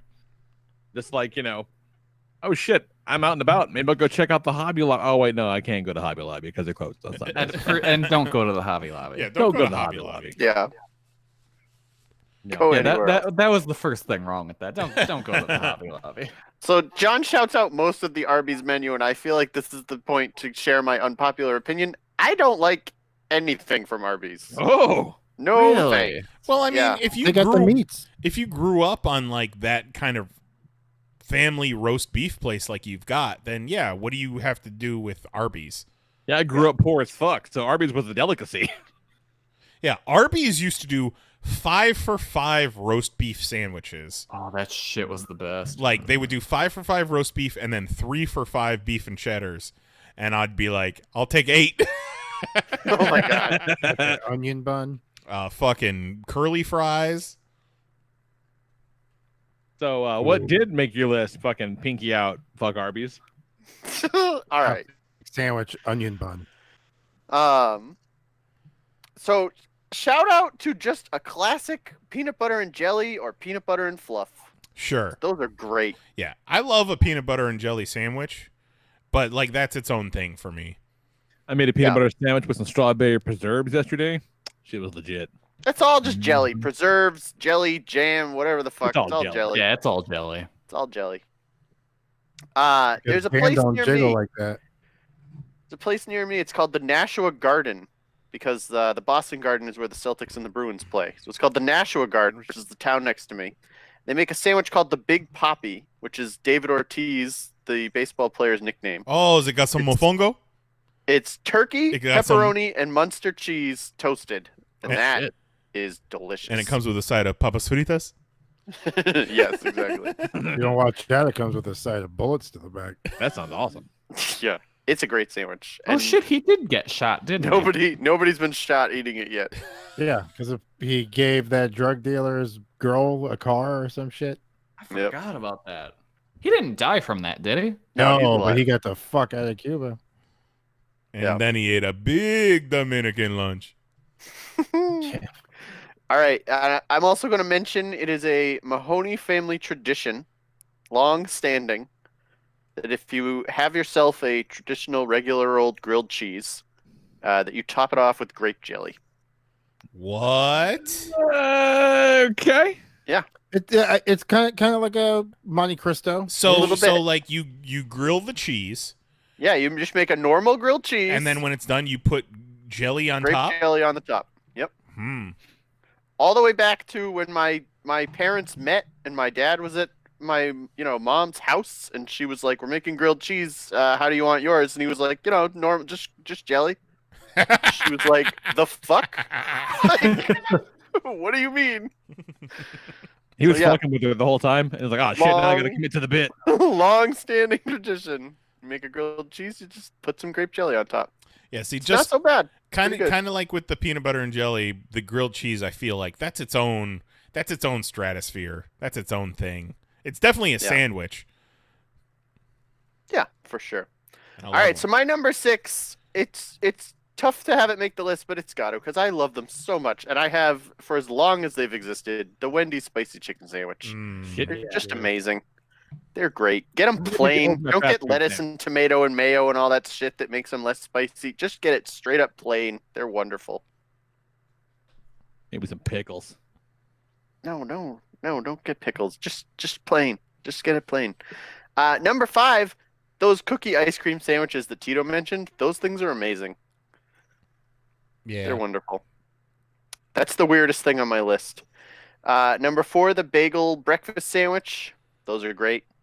Number 3, Portillo's Italian beef. Amazing. Yeah. All right. Number 2, down the road from me. I've lived in this town most of my life. I grew up here. I moved away for college. I then lived somewhere else for like 5 years, and then I came back. Down the road from me is a place called Cahill's. Makes one of the best steak and cheese subs you'll ever try. Oh. Steak and cheese, mushrooms, no mayo, salt and pepper. It's excellent. How about no mushrooms? No, you got to get the mushrooms. Okay, No. say it again. Say it again. What is it? Steak and cheese, mushrooms, no mayo, salt and pepper. Okay, yeah, I'll fuck with that. Okay. That's been my Cahill's order my entire life. And when I go to other places, I'll be like, steak and cheese sub, mushrooms, no mayo. And they're like, it doesn't come with mayo. And I'm like, good. Fucking good. Don't you want fucking to. dare put mayo on it. Yeah. Also, if there's anybody up here in the Northeast and you're near a Papa Gino's has a pretty legit steak and cheese sub, which you would not expect because it's a pizza place. So you've probably never tried the steak and cheese sub from Papa Gino's, but it's really good. Give it a shot. And my number 1, come on, it's the Bentley's roast beef sandwich. Those things are the best sandwiches in the planet. Yeah, Bentley roast beef sandwich. This is I feel like it's the meat is the star of Bentley's. Like, the sandwich isn't even important. Just give me a tray filled with that meat. I could feel it in my back molars right now. It's so like, soft. It's amazing. Pink, man. It's like it's almost too rare. Oh my My god. mouth is watering. It looks like a pre-WWE Mickey James photo shoot. It's amazing. Roast beef country. I thought the other day about calling them to be like, how are you doing? Like, should I buy some gift certificates? Right. Like, you guys are good, right? Like, I need that place to survive this pandemic and be healthy when I go back. You're going to lose Bentley's and you're going to lose AMC. That's it. Then what? Then what? What do I got? If I could get Bentley's at AMC, oh my god. Oh my god. Bentley's has amazing roast beef, all sorts of stuff. They also have an entire other portion of their menu that makes amazing fried seafood and pastrami sandwiches and all this other stuff, but you can never even get to it because why would you ever go there and not get the roast beef? So you'd have to go there multiple times in the day to be able to branch out. Yeah, every time I see somebody walk away from that, come back with something that's not the roast beef, I'm like, that looks really good. Yeah. But I'm still not going to get anything else. Right. And they've got curly fries, and they're great. They're great curly fries. Pretty sure you're just talking about Arby's. It's not Arby's, but this is what Arby's was like. Arby's stole this type of idea and was like, we can do that for cheap. Pretty much. It's all the same ingredients. It's it's roast beef. It's this ketchup-y, barbecue-y sauce. They do horseradish on it if you want it. Oh, horseradish sauce is an all-time great sauce. Fuck yeah. Yeah. Yeah, I'm not trying to shit on Arby's, but it's bullshit compared to this, of course. Yeah. That's why that's what I mean. I hear these lists and they're like, I love pretty much anything on Arby's, and I'm like, that's a shame. That's a real shame. I wish everyone had a Bentley's. I wish every single Arby's was a Bentley's. Yeah, there's no need to have them both. You're not wrong about that. I want 5 for $5 Bentley's sandwiches. Oh That's my what I want. god. So good. Best. Bernie would get us 5 for $5 Bentley sandwiches. Probably would. And also no fucking weird checkered past. You want a fucking sandwich? I'll get you a fucking roast beef sandwich, you son of a bitch. It's perfect. Been there. So yeah, All right. basically the story of my list is you got to come and visit because all the good sandwich places are by me. Mm-hmm. I like that. I like a good local sandwich recommendation. I'm into it. So what we got on the Discord, Nice? What's next? We got Shark. Shout outs. White Castle sliders. Grilled cheese donuts from Tom and Chi. Remember that time we made grilled cheese donuts at your house, Rodriguez? Oh, I remember. Mm-hmm. I think my plumbing still remembers. And rodeo cheeseburgers from Burger King, which I'm not going to consider yeah, a sandwich, rodeo but I burger. do love a rodeo burger from Burger King, which I believe was onion rings and barbecue sauce. Yep. Yeah. Bums me out when they take it off the menu every now and then. Well, they always have like- onion rings, so can't you just put some onion rings on your fucking sandwich? You can, but it's cheaper to get it when it's the normal thing because their onion rings are like the most expensive thing on their menu. I can also make my own fucking burgers at home. I'm going to Burger King. It's true. They got that Impossible Burger at Burger King. It's very good. Impossible Whopper. Number 6, Izzy's corned beef and Swiss on an onion roll with Thousand Island dressing. Izzy's is a local Jewish restaurant in Cincinnati with the best corned beef. I believe it. Those That Jews sounds great. know cured meats. For Yeah. real. Number 5, Popeye's spicy chicken sandwich, which Fuck yeah. I tried, and it's really good, but I wouldn't make a special trip to Popeyes for a chicken sandwich. I'd much No. rather, like, Chick-fil-A is much more convenient. Wendy's. It's definitely a good chicken sandwich, no doubt. But Not worth you know. stabbing anybody over. No. yeah, Number 4, Skyline Chili Coney sandwiches. No, Isn't that just a motherfucker. hot dog? Those are hot dogs. Those are chili dogs we're talking about. And barely even chili dogs. I would bet you money if you go to Skyline, they don't try to pass that shit off as a sandwich. They're Oh, like, let's see. Go to Skyline. I'm and going eat right it now. sideways. Actually, When you go there, eat it sideways. listen, we've already established that if the toppings don't allow you to eat it sideways, if it's covered in chili and cheese, then of course you wouldn't turn the thing sideways. Oh, What I'm saying is, under 95% of circumstances, you would turn it sideways. on the Skyline website, it is listed as a chili cheese sandwich. fuck your whole Yeah. fucking life, No, Skyline. then it's a sandwich. No, Steamed bun with our doesn't mean secret it's true. recipe chili, diced onions, and mustard topped with shredded cheddar cheese. Number 3, bacon, egg, and Horseshit. cheese sandwich on toast. Solid. Love it. Number 2, Wahlburgers House Burger.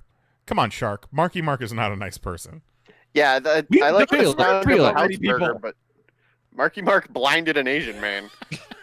Feel the vibration. No. That guy was blind when he got there. Don't you remember?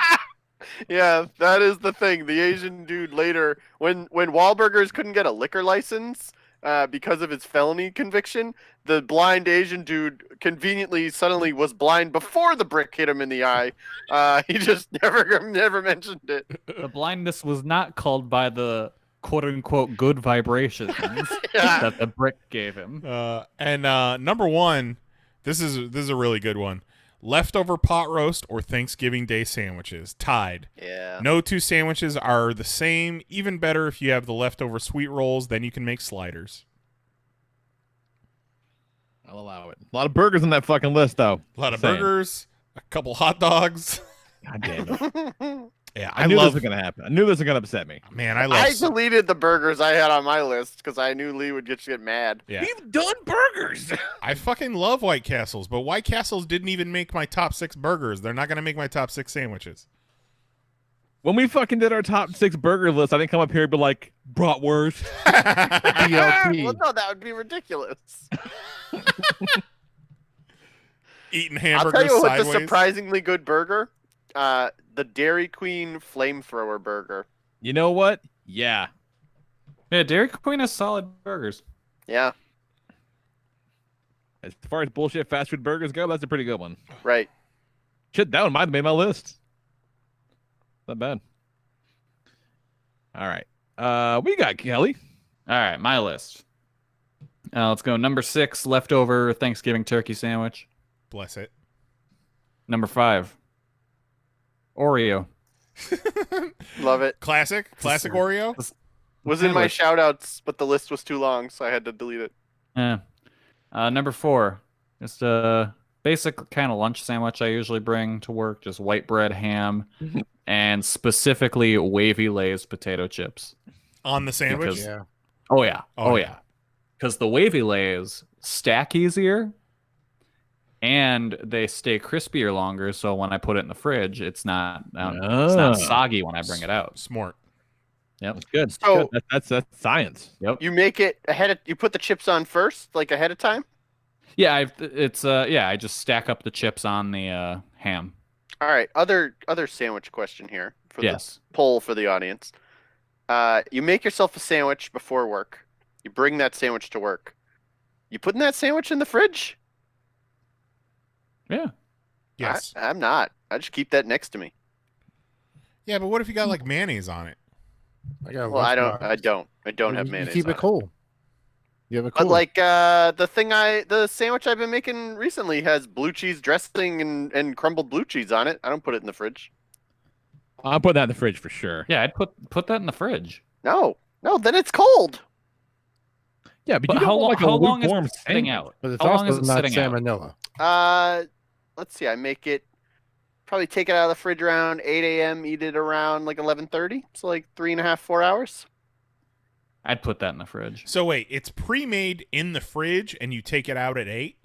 Like I make it at night, put it Okay. in the fridge, Okay. take it out, go to work, throw it next to me on my desk, eat it when I'm hungry. So it's been fully chilled when you take it out at 8 a.m. So between 8 and 12, it's just coming to room temperature. Yeah, That's basically. fine. That's fine. I Yeah. can deal with that. Okay. Yeah. No, that's all right. Yeah, if you made it at 8 and it sat out. Well, I mean, if I made it at 8, it would still be fully chilled because I would have taken the chilled stuff out of the fridge. So it's all the same. That ain't chill enough. Yeah. How is it not chilled enough? I err on the side of caution. I ain't getting salmonella for no reason. Oh, you're not Do you getting usually salmonella poop a from lot it. after that sandwich? It's still like salmonella. It's like, it's cooked. Do you usually run to the bathroom after the sandwich? How long are your lunch breaks? Hour and a half? Does the ham get sweaty? 20 minutes to eat?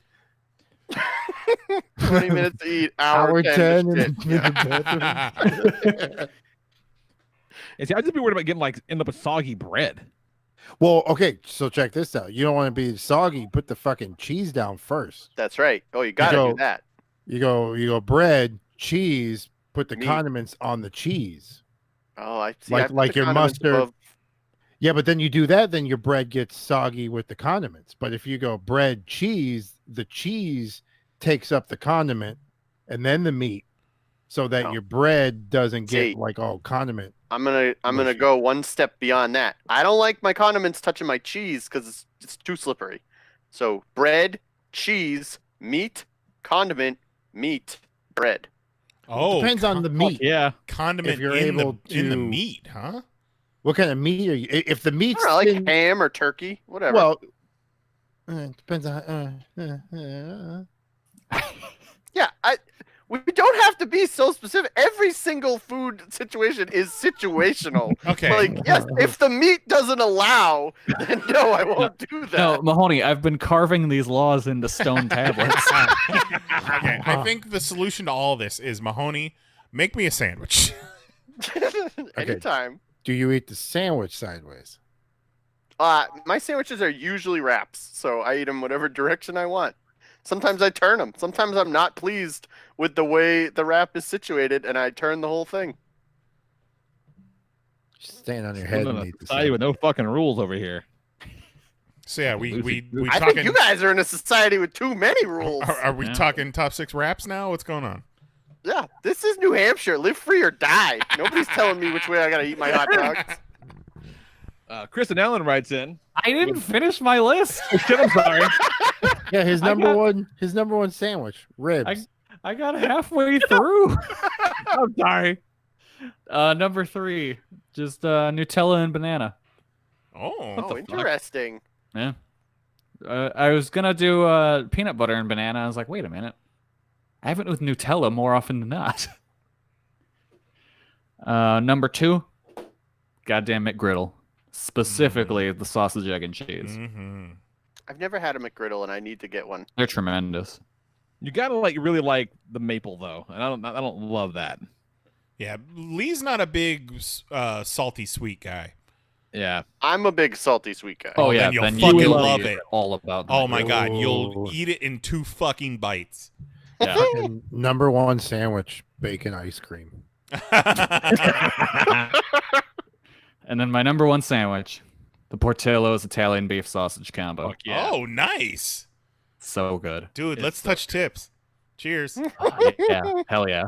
We might have placed a very large and expensive Portillo's order today to have delivered because there's no joy in this world other than food right now. Right. Uh-huh. Yeah, you're welcome. Oh, didn't even think Yeah, of that. Yeah, you can just do that. Yeah, we've Like, no got one's that gonna tell you that whole you can't. We've got that whole mail order menu from the last time. It was either somebody sent us Portillo's or somebody sent us cheesecake. Oof. Top 6 sandwiches, food boner. Yeah. Uh-huh. Um, you can just do that. Before you move on to Kristen's list, you skipped Vetter. Oh, we did better. No, we didn't do Vetter. No, we Okay, did do better. sharp. I'll do Yeah, Vetter. no, we didn't do better. So shout out to hamburgers. So many options and all are good. Number 6, Chicago style hot dog. Preferably from a street vendor. They don't do street vendors so much in Chicago. Well, Right. that's why it's preferred. Preferably from a street vendor. Somebody just liked that post right now. It was better. Number 5, ice cream sandwiches. Which ice cream sandwiches are great. Number 4, an Italian sub. He's had a lot, and it's hard to mess up. Only time he had a bad one was when they put regular lettuce leaves on instead of chopped lettuce. It made a difference. Oh yeah. That's a sandwich secret right there. Chop up your lettuce if your bread will allow. You can also buy shredded lettuce in bags. Yeah, definitely. Don't chop your own lettuce if you don't have to. Also by devil's lettuce. Oh. That will spice up any salmon. We just about had a clip of me being like, what's devil's lettuce? Add that to the fucking opening. Number 3, grilled blue cheese and bacon. Simple twist on a classic. Okay. That sounds amazing. I want this. Yeah, for real.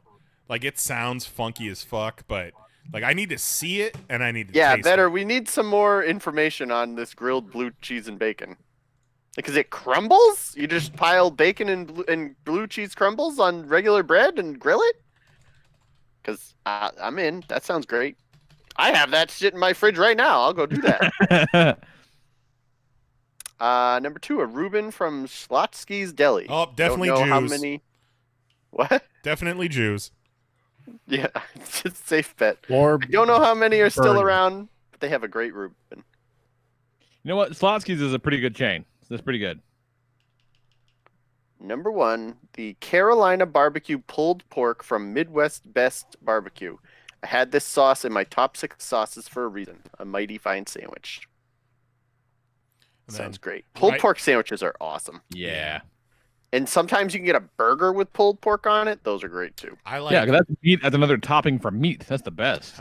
I like getting a barbecue plate, like a big ass barbecue dinner with all kinds of different meats, pulled pork on it, and then it usually comes with like a piece of garlic bread or something. Then you throw your pulled pork on the garlic bread and just.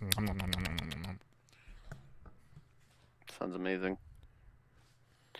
And before we get to Kristen's list, Juggalo John lets us all know that in the UK they call a chicken sandwich a chicken burger. They call it that in India too, but I think it might be because they're vegetarian. Like they're trying to like be like, oh, it's a burger. Yeah, it's not a sandwich. It's a chicken burger. They're just not sure. They don't know what it is.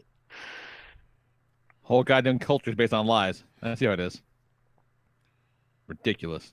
Now you're gonna like this, Lee. You're gonna like Kristen's preface of her list. No. She comes in hot, and I love it.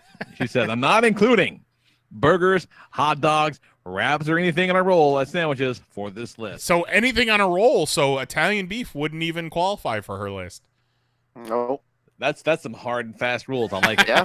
She drew a line. Beautiful.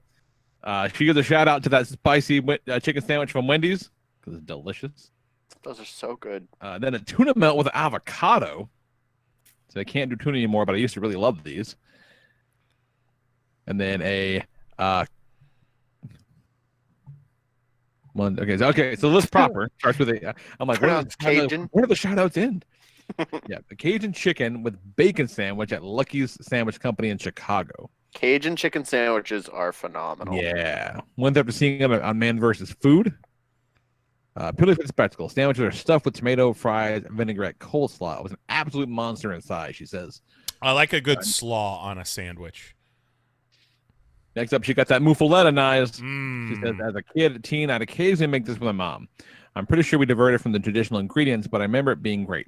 Ours was a round bakery loaf cut horizontally, layered with salami, turkey, various cheeses, olives, giardiniera, with enough juice to have it soak into the bread, put it in the fridge overnight, then slice and serve cold the next day. Yeah. Fuck yeah. If it's a full muffaletta, it's the size of a bike tire. Yeah, it's nuts. Like a bar stool. It's enormous. I ate that sandwich for like 3 days. It would look good. Then you got basic ass grilled cheese. Love it. Basic white bread and American or fancy ass bread and cheese. Both are wonderful. Next up, a basic turkey sandwich. I believe Kristen also does the trick where you sprinkle Parmesan cheese on the outside of the bread as you're grilling it. What? Ooh. Yeah. This is something that I do specifically for mine because Mary doesn't like, like the canned Parmesan cheese. But yeah, you've got the buttered sides of the bread with the cheese in the middle. And before you put it down on the pan, you sprinkle it with like canned Parmesan cheese, maybe throw a little Italian seasoning on there, and then you put it down. Oh my God. That's a life-changing trick right there. Oh my God. How are you the only one of us who knew this? I thought Kristen did it, and I thought it was a common practice. I guess not. You're welcome. That's awesome. Love that shit. That's great. Next up, a basic turkey sandwich. Turkey, cheese, lettuce, tomato, mayo, touch of mustard. And if you're feeling frisky, throw some sandwiches on there. Throw some chips. Our summer picnic sandwich. Chips. She doesn't make a turkey sandwich with other sandwiches on it. I would say turkey, MVP, lunch meat. Yeah, I agree. Because it's versatile. You can make it taste like whatever you want. Mm-hmm. Like whatever sauce you put on is the sandwich you got. I would just stand at the refrigerator with the bag of deli cut turkey and just fucking handfuls of meat. Next up, a classic BLT, and the number one, the breakfast sandwich. Just as back in February, Mary shared a video for making one skillet breakfast sandwich. It's become a favorite in the house. Egg, cheese, bacon, but instead of both sides of bread being coated in an egg, I butter the face up slices. Oh, simple but incredibly delicious. Fuck yeah! So Use it's kind butter of with like my pancakes too. A breakfast grilled cheese. Yeah, that sounds real good. Yeah, fried bread, man. And then Darwin shares an image of a fucking banana and a hot dog bun with peanut butter on one side, jelly on the other side, and that makes me so fucking upset. Okay, question. If you take that picture of that banana right there, as is it a sandwich? It's a banana dog. No, it's horseshit. Okay. Yeah, no, I'd say it's a okay. sandwich. Okay. What if the hot dog bun separates in the back and becomes two individual pieces of bread? Sandwich? Yes. Yes. Right?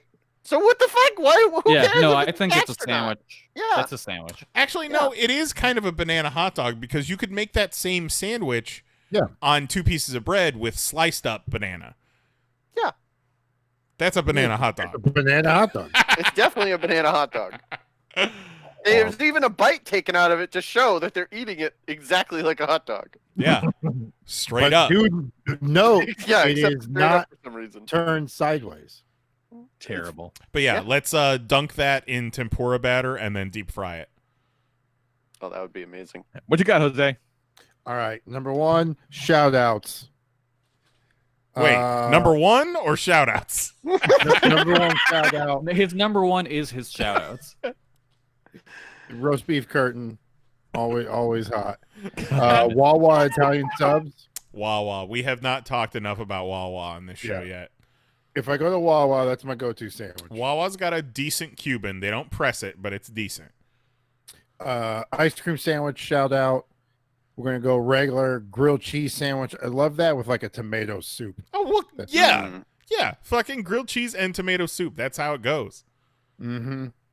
Gonna go and give a shout out to Sideways Hot Dogs. I didn't know it was gonna get this much heat before it got to me. Shout out to Knuckle Sandwiches. Shout out to Ruben, not the sandwich, the guy that got me fired from Margaritaville for selling him my ticket.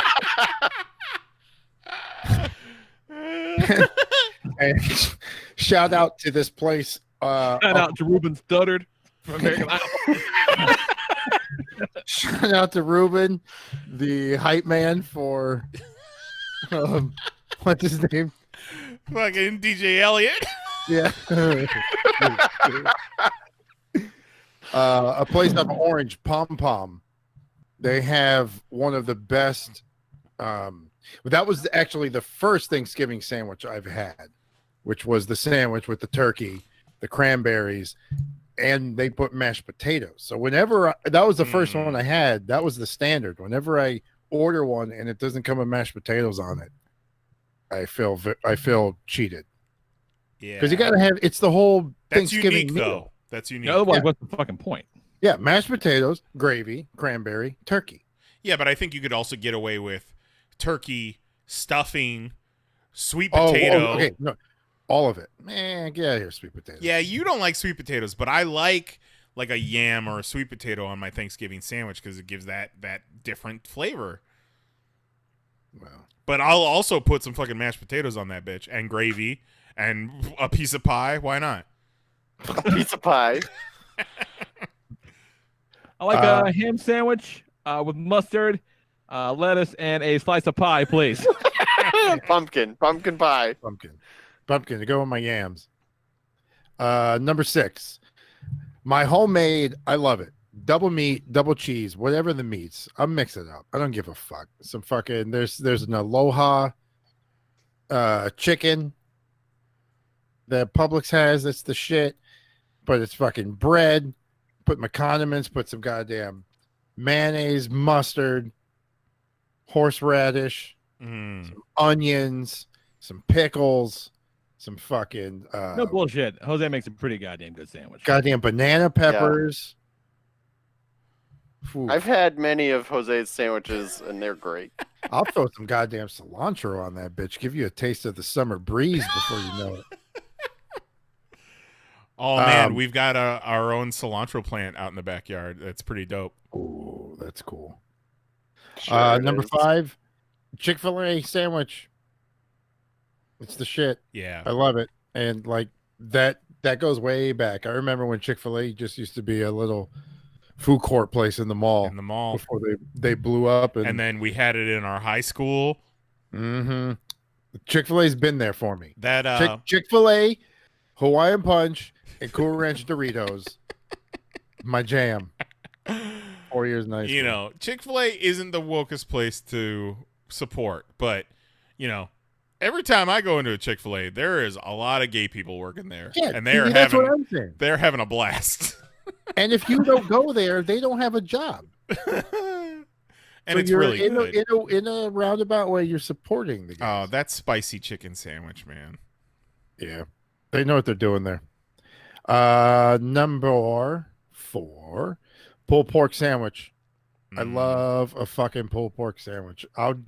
Whenever I'm on the road, when I'm traveling, we go to a place and they got a pulled pork sandwich. I'll try it. I'll try it once. I've had some bad ones. I mean, like, you can fuck up a pulled pork sandwich, but Yeah. Sure, the pork's got to be good. The bread's got to be good. You got to have a good sauce. yeah. The sauce is very important because too dry. Get the fuck out of here. There's got to be a bunch of pork on it, but it shouldn't be You dripping. don't all want to over have the to place chew it forever. Yeah, Yeah. No, get out of here.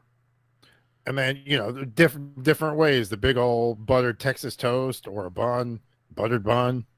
Fucking, I'll put it in my mouth. And Publix moho pork. Shout out to that. Oh, and shout out Orlando, Beefy King. Survived the fire. Yeah. Arson. Goddamn arson. Number 3, which Panera Bread Bacon Turkey Bravo is my fucking jam. It's like a sweet sun-dried tomato bread. It is probably the best. Panera, the bread's too damn hard at Panera. No. This one is not. The crust the crust sometimes may be a little crisp, but the bread, it's regular bread. It's not that like that hard ass baguette they got. No, this is sandwich bread. And what's awesome is you can buy the loaves of that. Oh, hey, all right. So just buy the loaf, go home and make fucking bacon turkey Lee Bravo. Number he does 2, name all of his sandwiches after himself. No, he calls them eel. Like, oh, that's true. Yeah. I got the beef and cheddar croissant at Portillo's. Is my fucking. Oh yeah, that's a good one too. Everyone was hitting the other one, but yeah, I'm not saying I won't eat that other one. But whenever I go there, I kind of always forget it's there. You got like, that. that was like your first Portillo's, and you're like, let me try this beef and cheddar croissant shit, and you latched onto that thing. Never looked back. Yeah, it's really good. Like, I'll order stuff and then like get to my table and they're like, I could have had the beef and cheddar croissant. You gotta get to it quick though, because if you let it sit there too long, it's a sloppy mess. Yeah, it gets real mushy. I mean, that's everything at Portillo's, really. Wet table sign. And then number 1, we got Portillo's, and when we got back from it, it was my very first time going there. When we got back with the food, Nicole said, I'm surprised you didn't get a cake shake. And I was like, what the fuck is a cake shake? And why did you wait until right now to tell me that? And then I was mad at her for an entire year until I got to go back. Until he got his fucking cake shake. Yep. Worth the wait.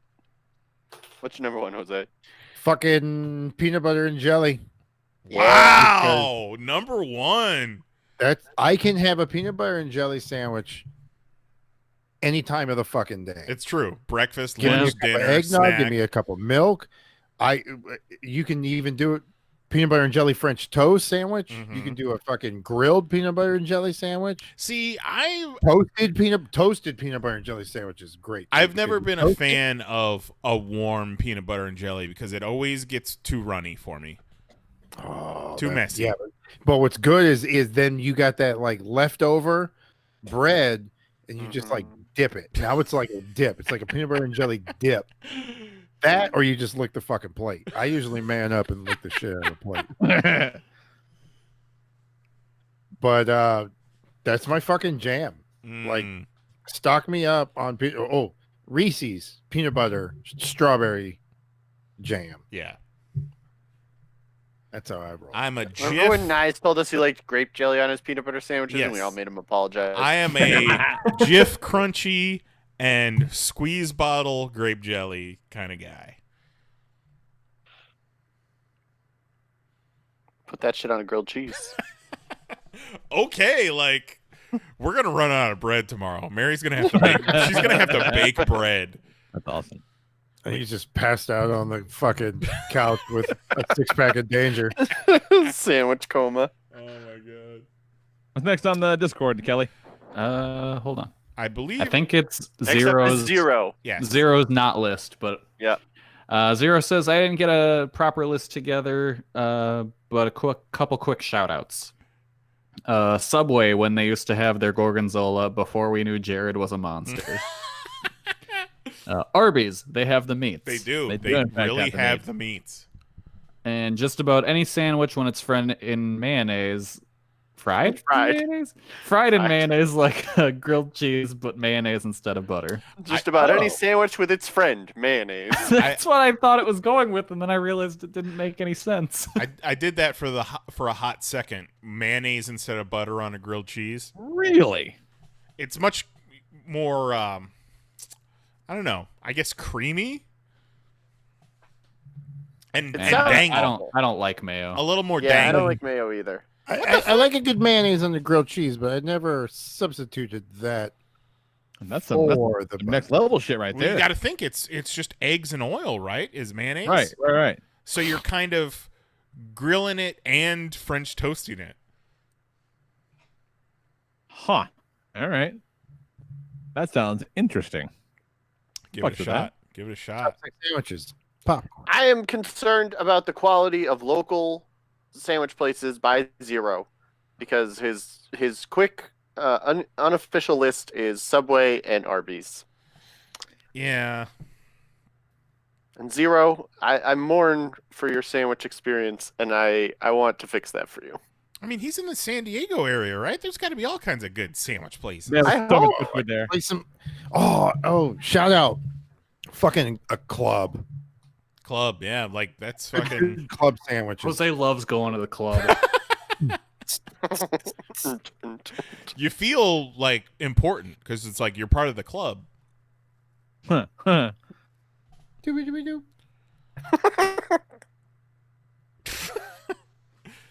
Who's next? Mary's next. Who's next? Nice. Shout out to the Tom and Chi grilled cheese donut. It's a bit too Who's sweet. this from? This is my wife. My wife. It's a little too sweet and rich for her, but she thinks the concept is brilliant and it's delicious for about 3 bites, and then my taste buds melt down. Also, shout out to the coconut curry wrap from Ethos Vegan Kitchen, which got bumped off my list for being a wrap and not technically a sandwich, but it's so good it deserves a mention. All right, list proper. Here we go. Number 6, the Turkey Charlie. It's basically one of those holiday sandwiches: turkey, cranberries, stuffing, cream cheese on a bun. But this was the early 2000s, and the first time I'd heard of such a sandwich, and it was sold at this little deli inside a bookstore in Wilmington.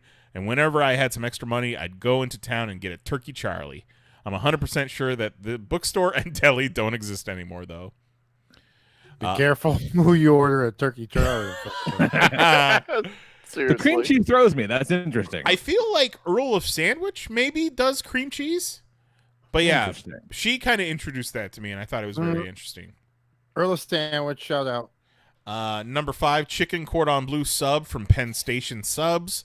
The way they butter the bread before they toast it and put on a ton of cheese, it's amazing. That's one of the places. Awesome. That's one of the places we go to when we visit her family in Ohio, is Penn Station. Number 4, veggie sub with mushroom from Firehouse Subs. Shout out. It's her no-go-to. It has very similar messiness to the Penn Station sub because it's covered in cheese and mayo, but it's healthy because vegetables. Number 3, Mary diverts from the Italian beef at Portillo's. She has the Portillo's breaded chicken sandwich on her croissant. It's hands down the absolute best chicken sandwich I've ever eaten. Oh my God, I'm gonna have to get one of these. I mean, I believe her. Yeah, because Portillo's is great. But number 2, lobster rolls. My 2 favorites so far have been from Bentley's Roast Beef and Kimball Farm, but I've heard there's a place in our town that does good lobster rolls that I'm looking forward to trying when we're allowed to go out of the house again. You said Kimball Slice Farms? Kimball Farm, another place right up here in New Hampshire. I'm surrounded by wonderful food. Oh shit, that's the fucking seafood circus. Yep. Oh, love that place. Top 6 plates of fried seafood I've eaten in my life. Oh yeah, definitely. And number 1 on Mary's list, gyros. Specifically the gyros that we had at our wedding, even though I could only eat half of one because of that dress. I'll still eat a good meat gyro if I find one, but because I try to stay veggie, I've taken to eating falafel gyros when I can, which are almost as good as the real deal. they're not. Aw. They're not. They're not. The food at your wedding was excellent. Oh, thank you. What the hell was it? It was I think gyros? about your wedding a lot. It was Your gyros, wedding and was then what was it? Fucking chips? There was the gyros, I remember. Those white powder cookies, those were great. Mm-hmm. I don't remember the sides. But who cares? The rest of it was great. It was a little bare bones. It was a nice wedding. It was good. I You appreciate guys, the I just support looked by at- John Williams. It was nice. I just looked at Eric Magnus's list, and there's one that I cannot wait until to hear You Jose to can't- say. You can't do that, I Kelly. haven't looked. I refused to look. All right, Jose, take us home. All right, Oh, here we boy. go. From Flex Luther Vandross, which, AKA Eric Magnus. might I say, that is pretty goddamn good. Top 6. Let me get close up. Hold on. Let me move this to the main screen. Enhance. Enhance. Make it bigger, Grandpa. All right, I read the list. Top 6 sandwiches in no particular order. Number 6, the hamburger my girl Yumiko used to stop and get for me when she would drive over to see me. It was an American themed hamburger restaurant, and she would get me the biggest hamburger they had with eggs in the middle without cheese and mayonnaise. I'm not big on food, but it was the best hamburger I had at that point. I mean, not big on food. I'm not a ridiculous thing to say, but okay. Man's He's got probably- no time for food, Lee. He's I said mean, that a few I would times. say I'm not big Floors on of horrors food. to work his way through. Number 5, Fat Burger in Vegas. We stayed at Sunset Station for 2 weeks. I always got 2 or 3 turkey burgers at a time every day, at least twice a day. Never got tired of it. Motherfucker, Eric Magnus, did you submit a hamburger list? I don't think he did. He kind of did, but that's fine. They're sandwiches. Number 4, Wendy's hamburgers. As long as they don't have mayonnaise and cheese, I love them. Oh my god. Mayonnaise and cheese are 2 integral parts of a Wendy's hamburger. Kind of, yeah. Because like the Whopper's known for its mayonnaise and Wendy's.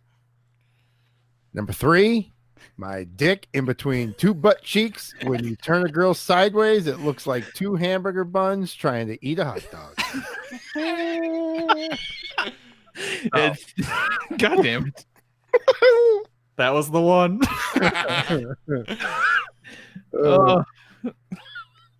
Did not disappoint. Number 2, the married girl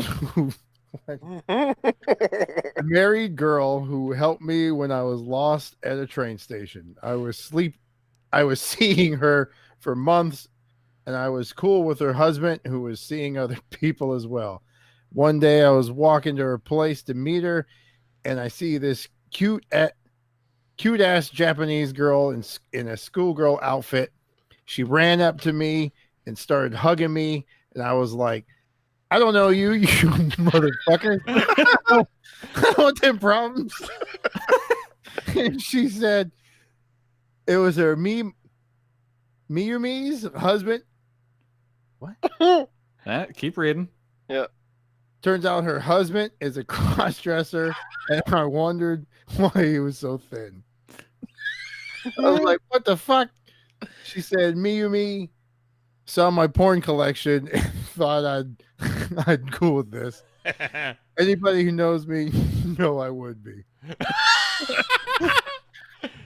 It's a sandwich because I took turns tag teaming both of them the whole night. I'm not ashamed. Wow. Oh my god. Number 1, just hamburgers or turkey burgers in general. Shout out to go to deli turkey or roast beef with potato chips in the middle. I love how it goes from Well, hold on. tag teaming the married chick and her cross-dressed husband to just hamburgers. He's got a PS. Fuck, I forgot ice cream sandwich. That's wonderful. Oh, what a I ride. love it. I want to subscribe to Eric Magnus' podcast. I know. Jesus Christ. Number 3, my dick. Wow. What the fuck? Put that in the top 6 intro. Glorious list. 4 of those 6 made Lee's head explode. That was good. That was really good. I love talking about sandwiches, you guys. Yeah, I'm really bummed out that the only thing I have left downstairs is that fucking weird 3-month-old Miracle Fate Burger. How the hell have you wound up with bread that expired in January? Like, That's a why very good didn't you question, throw Alex. that out? Did you guys like hide it? Forgot Yeah. about it? You guys, I mean, you she guys did- had fun? If Nicole had had like a kink that I had to say for sure, it'd be putting shit where I can't find it. Like my deepest, darkest fantasies in life, like the shit that really gets me going, is like this thing I have in my head where like I put some shit down and I come back 2 days later and it's still there.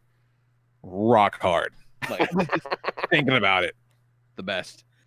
Yeah, so I'm bitching about the crazy moldy bread, and she's like, "No, we still have this bread." And she pulls, reaches into a fucking, I don't know, a magic bag in the pantry and pulls out this loaf of bread that hasn't even been open.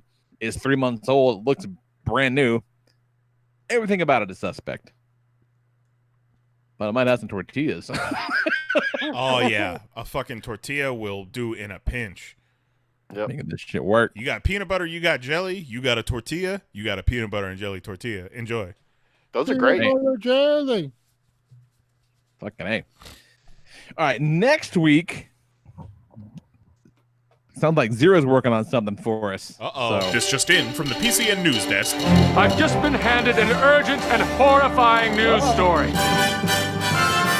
There's no sports, so ESPN is airing a bunch of NBA players playing NBA 2K. Welcome to the virtual Homestead Miami Speedway for the NASCAR Pro Invitational iRacing Series. The grandstand is packed with virtual fans. ESPN will be covering Rocket League. You have over 500,000 people watching an online Warzone tournament. The Counter-Strike Pro League hit its peak concurrence ever. Steam broke the record for the most concurrent users ever on the platform. Twitch traffic is up. What's up, Popcast? It's Zero. I know a lot of you are looking forward to the next season of actual fantasy sports. However, all the major sport leagues are on hiatus. The Olympics have been postponed. ESPN, the global leader in sport, is airing Madden. Fox is showing iRacing. Face it, sports are dead right now, and people are just playing video games. And that's precisely what we're going to do too. Ladies and gentlemen, and pronouns of all ages, welcome back to PoP Actual Fantasy Sports. This season, coaches will draft 3 playable video game characters, and each week they'll compete in a different video game challenge. Think of it kind of like, what if Mario was transported into the Halo universe? Full rules and signups are up right now on pop.atzinc.org. That's pop.atzinc.org.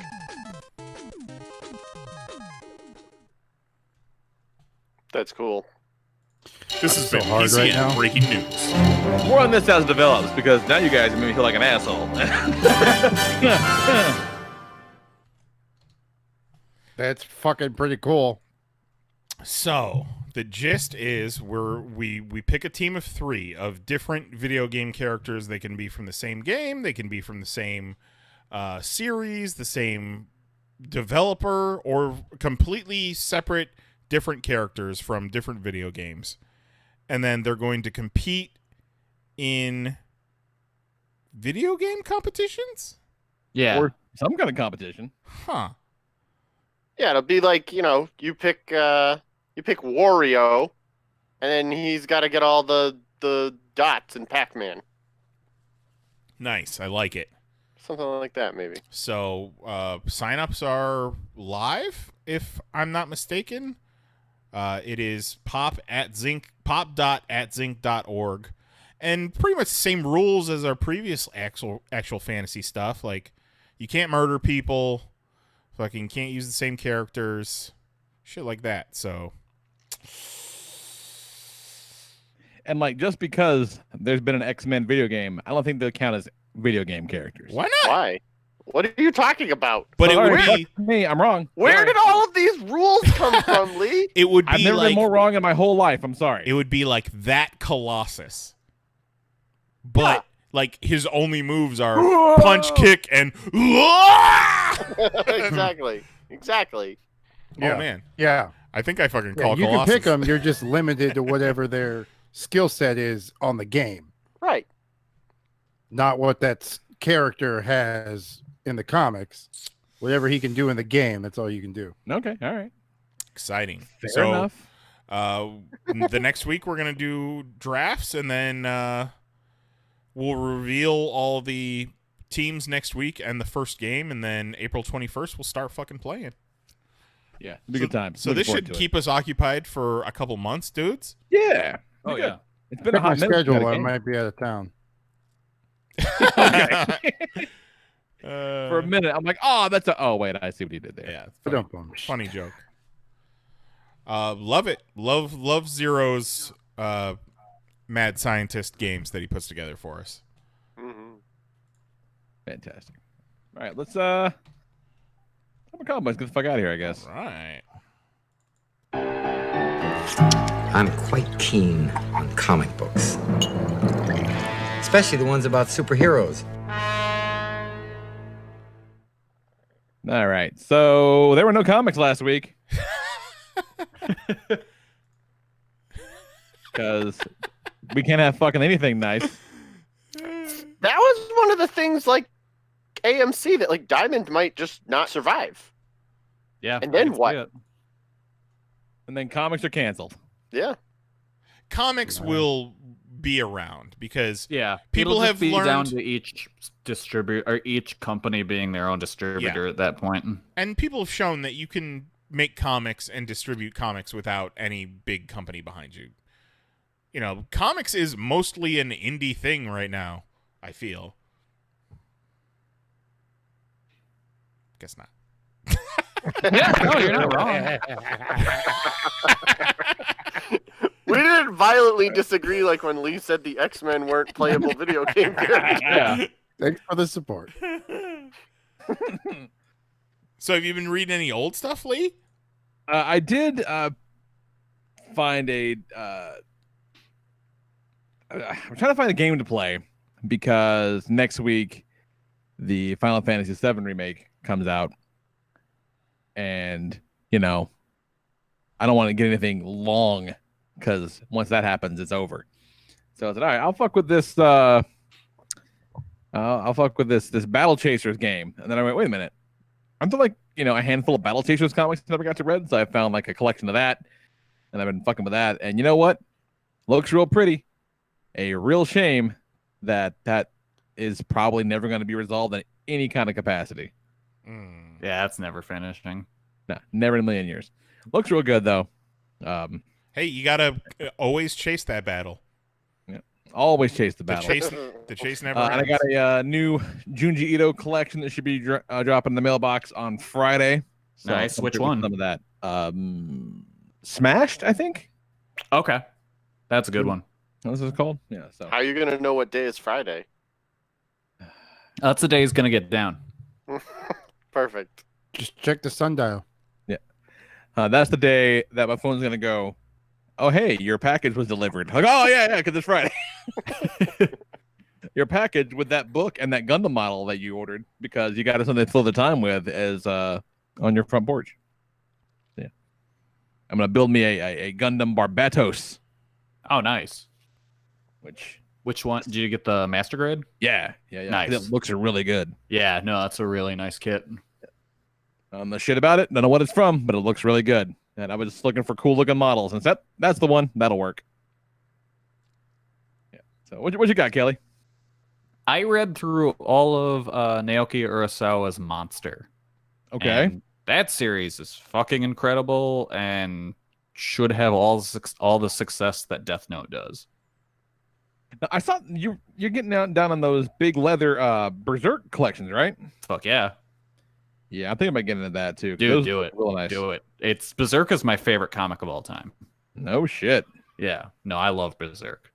But Monster is great. Definitely check that one out. The story, it follows a surgeon who one day he kind of makes a choice and saves this kid over like he's gonna go operate on this kid who comes in with a bullet wound to his head. It turns out his family was killed and he was caught in the crossfire of whatever this robbery was. Oh shit. And he's about to go on to operate on him, and the director of the hospital stops him and goes, no, we need you to save the mayor. He is having a heart attack or something. You know, we need you over here. And he kind of remembers something his fiance at the time was saying, where it's like, not everyone's lives are equal, you know, in kind of the eyes of a hospital. And he's like, fuck that, I'm going to save this kid. So he goes in, saves the kid. Years later, it turns out the kid's a serial killer. Oh no! Oh no! And it just goes down this whole thing with how like that moment ruined his life, and he's realized he's cost all these other lives, and it's just this huge spider web of all these connective tissues and how it spreads out among like all of Germany, because that's where the story takes place. And it's just all over the place, and it ties back into like this crazy orphanage that the kids originally came from. Like it's amazing. Like it's an incredibly well plotted story. Like I highly recommend it. What a horrible premise. Jesus, that's so dark.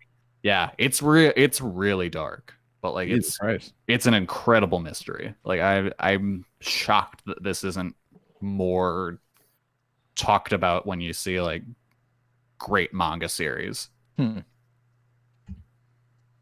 Like honestly, it's ripe for like a HBO adaptation. Oh shit. So I've been reading through all that, and then like I said, today or yesterday I started rereading Berserk through the hardcovers. And it's just so cool to see it in the bigger size. Yeah, I saw those at last time I was at a thing in Barnes & Noble. They had the whole set, all three of them, and they look really nice. Quite a handsome collection, those things. Yeah, they're really nice looking books. Yeah, it's cool because especially now going back to reread the beginning of Berserk, because it's weird. Like the first 3 volumes kind of start you in the middle of the story. And then right around the 3rd volume was where the magazine it was originally in was canceled and it got shifted over to a different magazine. And the writer artist was like, I can take this as a time to start fresh. And then the next, like, I want to say volumes 4 through 15 are a flashback. So it's like rereading those first 2 volumes, knowing what I know now. It's like, oh yeah, this is this and this is this. Okay, this all makes not more sense, but now I can see where things are. Like it's a fully formed vision. And then it just goes back and shows you, okay, this is where all this stuff came from. This is who this guy is.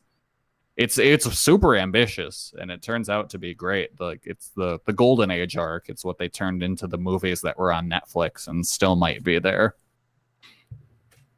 Yeah, I can't recommend picking those collections up enough, though. Fucking A. You got anything nice that we're talking about? I've been watching a lot of Hoarding Buried Alive. Fucking why? Again, there's millions of things on Netflix and Hulu. Yes, but it's so interesting to me. And also there's Hoarding Buried Alive, which airs on TLC, but I'm watching it on Prime. And then there's Hoarders, which I believe airs on A&E and runs on Hulu. Different shows? They're different shows. There's Hoarders and there's Hoarding Buried Alive. I prefer Hoarding Buried Alive because it's much more of a freak show, but I'm just going to call it Hoarders. It's like calling it Kleenex. I've been watching a lot of Hoarders. There was one where, and it's all, these people are just, they're mentally ill, man. Like you could see it. You can tell. Like it's not just the Hoard. They're mentally ill people. This one lady had rats straight up the size of cats, just running around in the daylight, fucking making her yard look like Swiss cheese with all these giant rat holes. And I watched that right before bed the other night. And in the middle of the night, I thought there was a gigantic spider in the bed, and I fell out of bed. Took a bump out of bed onto the floor below. And as I'm in pain on the floor, I'm like, okay, yeah, I was dreaming. That's cool. Fell out of bed. I'm going to end up breaking a goddamn hip. So, you gotta be careful. No more Hoarders right before bed, but, sporadically throughout the day. Like you're a second grader. No more scary stories before bed. Yeah, but it's funny because, with this quarantine, we're stuck inside. And these Hoarders, oh man, they're stuck inside too. But they got it a lot worse than we do. And, sometimes me and Mary are both slobs just by nature, but we try and keep a nice house together. So it makes me feel better if we let the dishes go a couple days, or we haven't vacuumed often enough, by watching Hoarders and be like, well, at least we don't have cat-sized rats and fucking 3 inches of roach shit on the floor. Ugh, God. But like for the most part, they all get better and live in a clean house. There was one where a property management company bought this apartment complex for seniors and didn't realize they had 3 hoarders in the apartment complex. So the episode is he bought this apartment complex and didn't realize old people are gross. 3 in the same apartment complex in this episode. It's wild. And then do those property managers just promptly kill themselves? No, like they fucking try and help these people a lot of times. These guys bought this one lady's house because it was in foreclosure, sight unseen. And then they get there and it's just a disaster. So they're like, hey, we kind of need to get you out of here and sell this house. We just bought this and we didn't realize we were going to have to do all this work to it. They help her clean it up and then they fucking sell her house back to her for what they paid at auction. They were Canadian, so they were a little nicer. There's just a lot of weird pairs of twins as hoarders. 2 different episodes had 2 different pair of twin hoarders. And these people have just gone through so much trauma and abuse. And you can see it immediately. There's a lot of time, there's always an inciting event where they were hoarders to begin with, but this inciting event just fucking makes it explode. They just go into a chronic deep depression. I'm uncomfortable with how into this you are. But it's always a happy ending. I feel like you know all their stats. It's wild, man. It's real crazy. Oh, but on a positive note, Shark shared this on Twitter today and on Discord. So Jake Johnson from Spider-Verse has been there's an email set up and you can email him and then he'll send you an MP3 of him talking to your kids as Spider-Man because of coronavirus, like giving them a pep talk. So Shark allowed me to share this with you. So let's take a listen. This is the file that Shark got back from Jake Johnson, aka Peter B. Parker. Hey, Michael, it's Peter B. Parker from Spider-Verse. First, I heard you liked my movie, and I appreciate that. And second, I hear you're stuck inside, and it's a little bit hard for you. I want you to know that I'm stuck inside, too. I'm here in Queens, and I'm going a bit nuts, I gotta be honest with you. But I know that it is gonna end soon. And when it ends, I can't wait to get back out there. I'm sure you feel the same way, Michael. And also know this, you're not missing anything, because everybody's inside. All your friends, everybody you know, me, Miles, Gwen, all of us. All right, Michael? Keep up the good attitude. This will end soon. Keep up the good attitude. Hey, Michael, it's Peter B. Parker from... That's the sweetest thing I've ever heard in my entire life. I just hope he doesn't get it. So, Michael, cool. Is it the sweetest thing you've ever heard, or is it so bleak because that implies that the same virus is happening on at least 3 different parallel Earths? Oh, yeah. Maybe it's the Bud Light Lime virus in Miles' world. Yeah.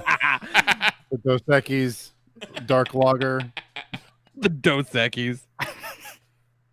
That's so I cool. heard that he was doing that, and I immediately was like, will he just say whatever I ask him to say? Like a cameo?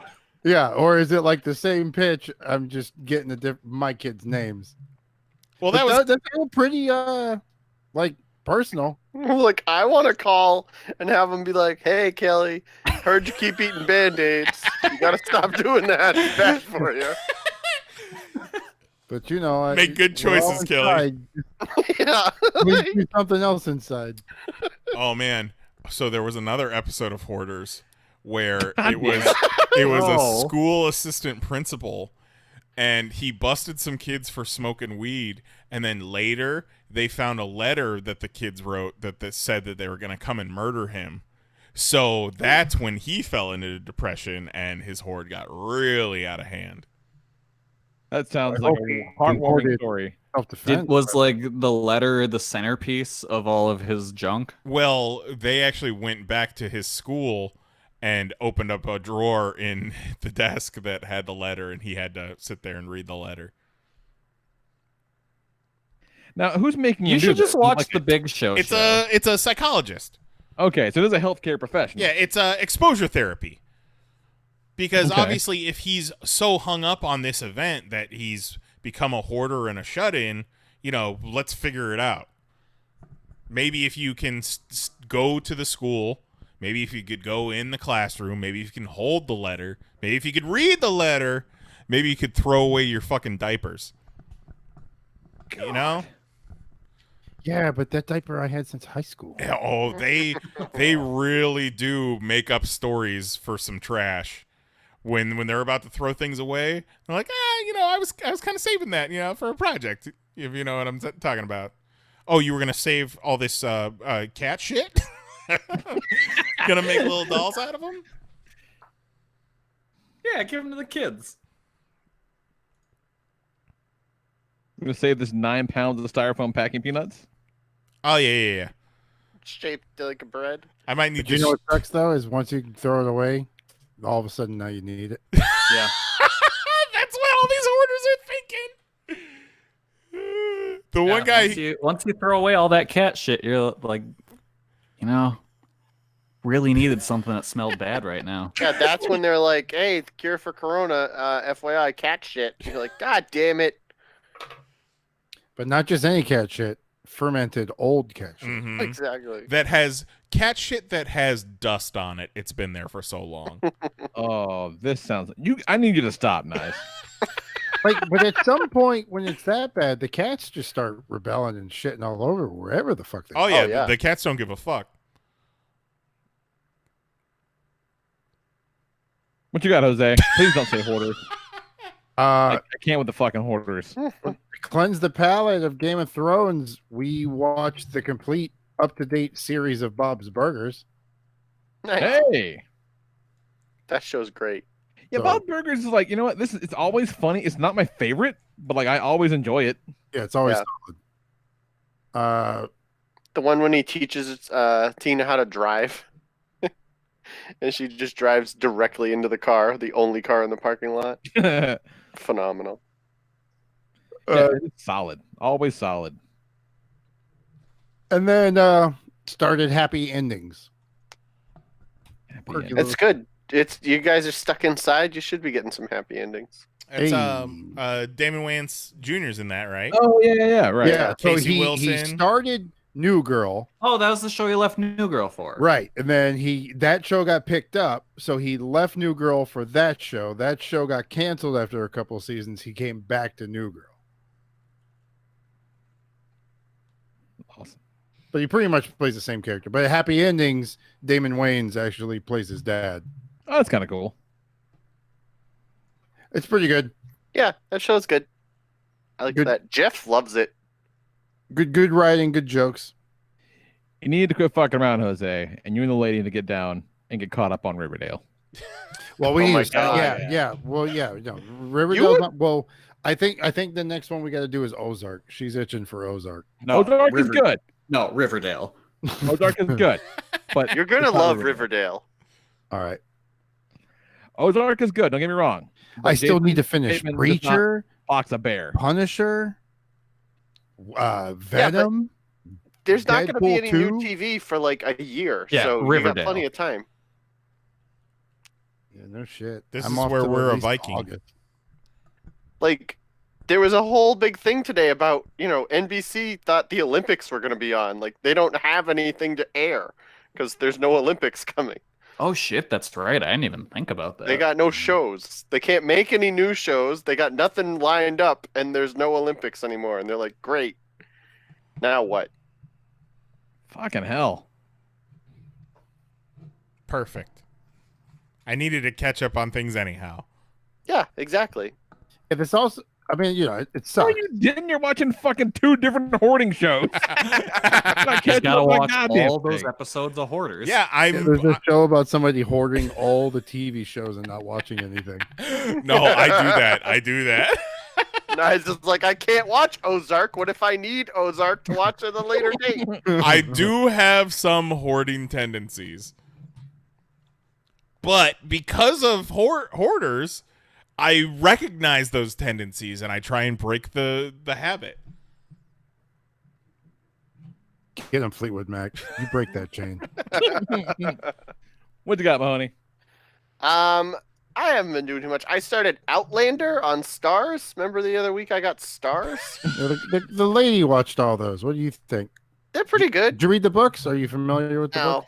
No, I don't read. Yeah, her and her sister read the book, so they were all about the show.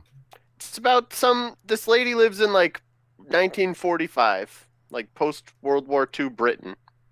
And she touches some rock and gets sent back in time to like 1747. So like pre-American Revolution, like Scotland. And like her husband is like, you know, studying up on like his ancestry on the trip, and he's like reading about all these people, and then she basically finds herself like there. God, that would suck. You know, it's interesting. She's like, you know, having to convince all these people that she's like not a witch because, you know, they're walking around in the woods, and she's like, hey, pretty sure the British used to use that rock as like an ambush point. And they're like, how the fuck did you know that? So it's cool. And I guess I forgot that Stars is like a premium channel. Like, you know, anything else. There's one episode that is basically a complete hour of 2 of them having sex. So nice. There's a lot of fucking in this show. Isn't that the show that had like the sexy rape scene? I don't know. No, that's Game of A Thrones. lot of what you might classify as quote unquote sexy rape scenes. I thought I remember hearing something about that there was like gross rape stuff in there. I don't believe anybody has been raped yet, but there's been a lot of attempted rapes. Okay. Put that in the intro. Just a bunch The show on Stars called Blunt Talk, starring Patrick Stewart. That's a lot of fun. I think you'd like it. Oh, all right. It did 3 Oh yeah, seasons. that show's great. Yeah, it's real weird. I forgot about that series. Everyone in that show was just really strange. It's a lot of fun. You dig it. All right. Okay. Well, this is oh shit, it's 12:30. Good thing I got a quick commute tomorrow. We talked about sandwiches, so we knew it would be long. Yeah, that's true. We should have known better. Should have known better. All right. So, get your draft picks in. That's pop.atzinc.org. I will put a link up in the Discord as well. This should be a lot of fun. Should be good. And then, what else is happening? That's it. Yeah. Well, you know, we did the Bloodsport on Friday. We used the Netflix party, and then we also released it on TalkShoe and YouTube. And we're probably going to do that pretty regularly. So keep an eye out. We're going to be doing all kinds of movie commentaries and shit. Maybe dubbing some stuff. Maybe watching some wrestling, watching some movies. Who knows? Because it's not like anybody has anything else to do on Friday nights. Yeah, we have the technology. Yeah, so keep your Friday nights clean if you want, and we'll probably watch something. Or I won't dirty. say every week, but everyone may be every week. Keep it clean, keep it dirty. Yeah. You know. So yeah, check that out. Pick your teams. Just don't use that F word. All that stuff. Don't use that F word. Definitely don't. Hey man, I didn't know. Now I do. I mean, there's worse words. Yeah, I still wouldn't use it. But No, It's like not don't. the worst one that you've brought back. Hey man, every now and then I gotta keep you guys on your toes. See if you guys are keeping your ear to the streets Jesus Christ. on what we can and can't do. I remember that word from middle school. Like that's straight up middle school. Mm-hmm. Sometimes you gotta bring it back. Just to remind them. No, Jason Nye. Jose Guzman, Kelly Harris, and our good buddy Mahoney. I'm the Lord Reverend Lee Rodriguez. We'll talk to you crazy fuckers next week at 10 p.m. Eastern, 9 p.m. Central at youtube.com/panelsonpages. And, 50-50 chance sometime this Friday night. So just kind of keep an eye out on the Discord for more information on that. Yeah. Night. Love you. Bye-bye.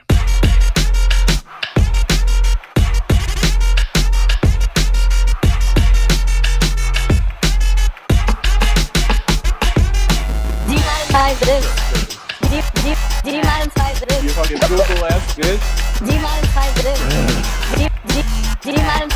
Fucking Google something. Holy shit. You fucking Google ass bitch. I didn't want to say it. What are you, some kind of bitch? Whoa. You fucking Google ass bitch. Why you keep bugging us, YouTube? You fucking Google ass bitch. That's it. Show's over. We're done. See you next Tuesday.